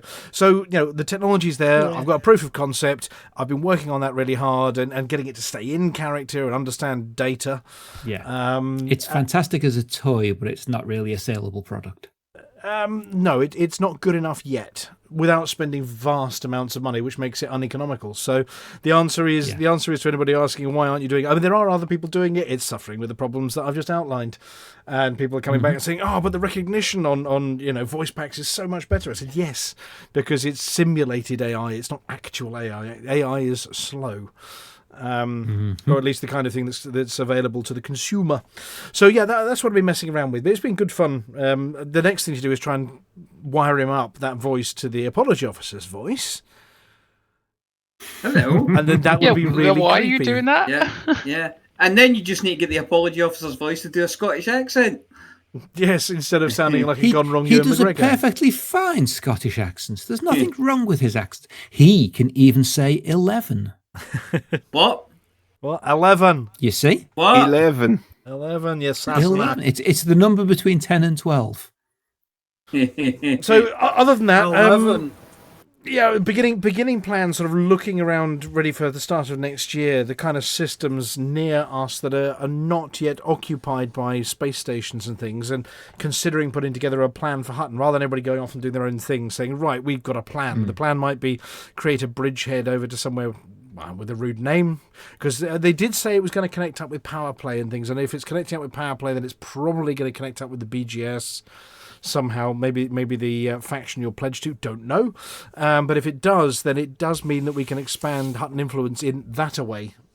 Well, he did mention that if you do it on behalf of a faction, the faction will be represented in the system when you get there, so it's an automated expansion into the place. Well, that's the question, is whether you have to expand from a system that faction was in, or you can just go and plop one down, actually have Hutton, that'd be interesting. Hutton over at Beagle Point, or, you get the idea. Yeah. So there are plans afoot to try and work out, is there anywhere nearby we'd quite like, anywhere quite cool that's not populated at the moment, that kind of thing, not just more boring brown dwarfs, and coming up with a bit of a plan for doing something a bit fun for the new year once we get our hands on it. And we can obviously test it in the beta, and when it goes live, we'll know what we're doing by that point, get a few hundred truckers doing something. And so a bit of that, but other than that, and looking in HD and putting all the seams in the show, that's for the mug from me. For the mug? And I believe Gray to Mia. Yes. Yeah. Mia, have you done anything this week? Yes, I have. I went out exploring. Well, sort of exploring. Somebody gave me some tips for Earthlight worlds, for systems that had Earthlight worlds in them. So I went to those systems, and they were absolutely right. There was Earthlight worlds in them. What is that trick? No, it was a tip. It was somebody who had been there, scanned them, and then when he get back, it was going, no, you didn't scan them. So he gave me the system names and went, there's one in there, there's one in there, there's a binary pair in there. So I went out into the black and found them and scanned them all, and I get the credit for it, but somebody else actually found them and couldn't cash them in was the problem. So yeah, really, really good. Go on, what was your payout? Do you remember? It was in 4 pages, because I just rushed it there and back, and it was about 50 odd million. Yeah, nice. Pretty nice. I think the binary pair was the best, but some of them had Earthlights in them, but there was also terraformables. So, high metal content worlds that were terraformable and things like that. So, yeah, they're worth a scan as well. So, yeah, I hopped out, did that stuff, did a wee roundabout and came back. And it was good fun. It kept me going for a couple of nights. I was getting caught in the Braben tunnels sometimes, though. Oh, the really long... Yeah, it's just really long. You're sitting going, anytime now. And just when you think, do you know what, I might just get up and go and make a cup of tea. You stand up and it goes, boof, you're there. Start in the face.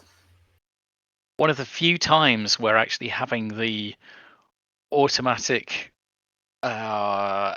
stop after you come out of the tunnel. I always wondered, what's the point in this really stupid feature? It's when it's broken. But no, it's all good fun. So I did that, and interestingly, what I found was as well, when I went to go out, I went, do I take the Mandalay or do I take the Anaconda? And I took the Anaconda. And I couldn't really tell you why. It gets about 2 light years more, and that is with an SRV, but I wasn't using the SRV, so that's not an excuse. But something just told me take the Anaconda, and I don't really know why I took it. But it's quite an interesting one there. Interesting, as you say. Yes. I wonder. Why would you do that? I get familiarity or something. Possibly, yeah. I possibly just have got in my mind that the Anaconda goes further. I don't know, and it does, but it's only a minimal amount. It's like 2 light years per jump, so it's very minimal. But I don't know. For some reason, I just went, I'll take the Anaconda for this. And it was good. It did the job. Did everything it needed to do. I put a funky 1970s paint job on it as well, though. That might have been what sealed the deal, though. Was that not available for the newer ships? No. No. It was. I can't remember what it was called, but it's one of those ones where it's big stripes that go down, and it was like It was like a white base with orange and brown stripes and things like that. It had the kind of. I don't know if it's. I'm trying to think what it was like. Do you remember Battle Beyond the Stars? No. Right. Okay. Right. In that case, I can't tell you what it's like. It had a kind of 1970s feel about it. A bit like, let's say, Space 1999. Then. No.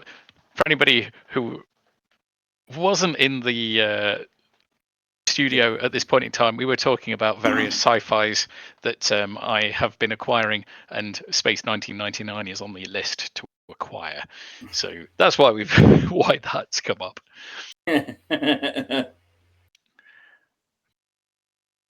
But yes, anything else?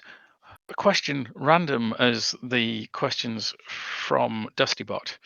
Apricots in Christmas cake, yes or no? I don't care. None in mine. What was that? There's none in mine. There's none in Helen's. Yeah, I wouldn't mind it. I like Grassy cherries, though. Oh, I mean, how can you not? I don't know. I've got my my Christmas cake there. That, as I say, the one that came down from Shetland, but I don't know what's in it. I need to look. It's just called Mam's Christmas cake. Ooh. Got Mams in it. Poor Mams. Yeah, poor Mams. She'll be okay though. So that's it. And I should just say for the mug because it's getting very late now. It is, yes. Right. Well, thank you very much, everybody. It's been lovely to chat to you all. It's been lovely to have a completely seam-filled show. Amelia, are you still there? I am indeed. You agree? Right. I was just going to say, do we have a victim? Well, Can I've I been interrupt looking. for a second? Oh, yes. I still have a question, but I forgot to ask it when it was my turn. Quietly waiting. If I may. Yes. You may. I have a little project, Hutton related project in the works. And I have few questions to you all. Okay. The first question is gold or silver? Silver. Shinier. I'm in the silver territory. Okay, so I got Gold. two for silver and 2 for gold. So that's it. That tells you nothing. That's silver. That tells me nothing. Half and half. Half and half. 50-50. So white gold. The second question is border or no border? Oh, definitely border. Yeah, border. And that leads knock to a few edges off that way. That leads to the third question: rounded corners or square corners? Oh, you can't let us loose with pointy edges. Rounded. It's got to be rounded. Square Rounded. corners will have somebody's eye out with them. Okay, Just like my Christmas cake, rounded So, border, rounded corners, gold and silver. Thank you And very much. sponge. I'm so. That's like that's not, Because we're not allowed to that's like not gonna sponge. work. That's not gonna work with this project. Maybe if it's like gold embossed, but then if it's like 3D, it could be silver on the inside and gold on the top. Ooh, that would require double of the project. Yeah, you chocolate. need to behave yourself. I think Definitely you need to behave chocolate. yourself there.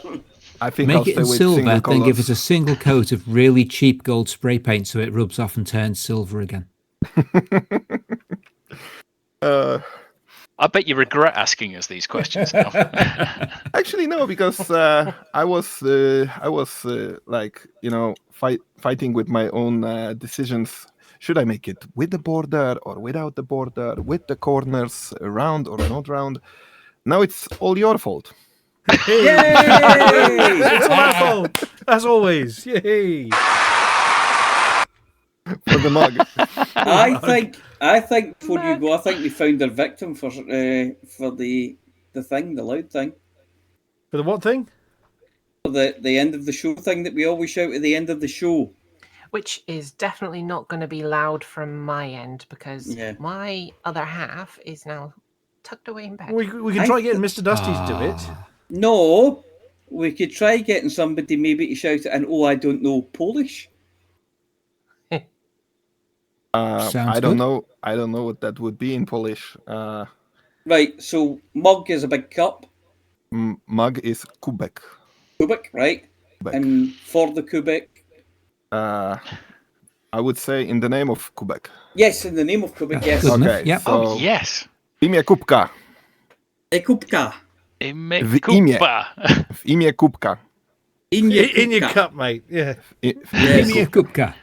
Imię Kubka. Yep. How's that? It's passable. We're going to shout it at 5 people. Imię Kubka. Yes, there we go. So we shout that, and then we can go to credits. Yes. And then we're going to go and raid. We're going to go and raid somebody who's got 2 viewers at the moment. We're going to go and raid somebody called Genuinely Cold. They need warming up. Hutton style. I think Bushman should lead us off then. Go on then, Bushman. Still there? You've got to shout it, Bushman. Imię Kubka. Imię Kubka. Imię Kubka. Imię Kubka. Kupa.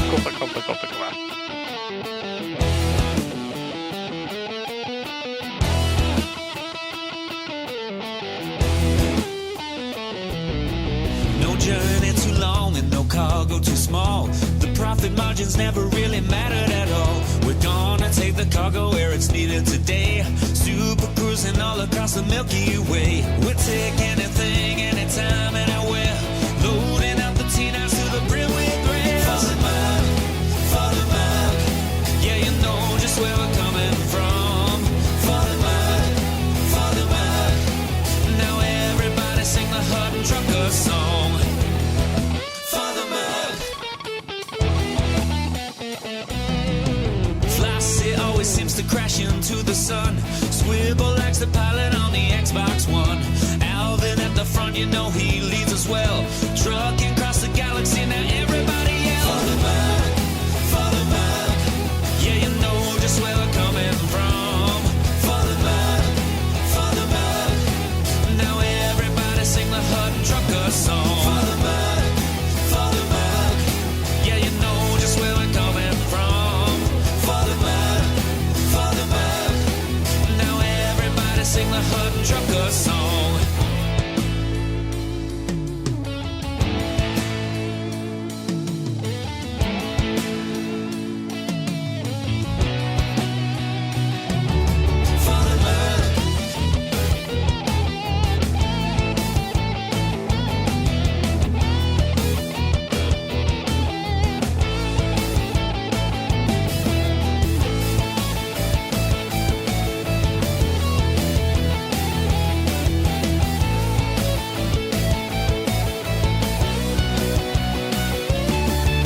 Give me a large pad that I can land on, and I'll give you my cargo and sing you my song. No part 22 light years to go. Cruising to Hutton, whoa. No journey too long and no cargo too small.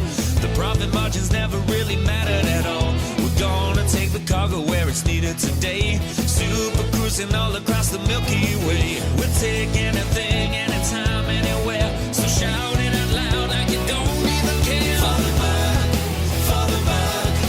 Yeah, you know just where we're coming from. For the mug. Now everybody sing the Hutton Trucker song. For the mug. Yeah, you know just where we're coming from. For the mug. Now everybody sing the Hutton Trucker song.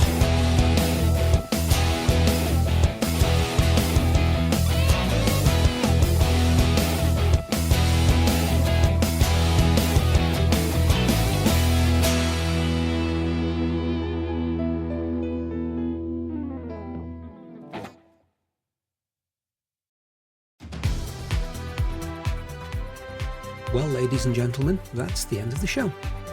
Everyone's buggered off now, so why don't you bugger off too?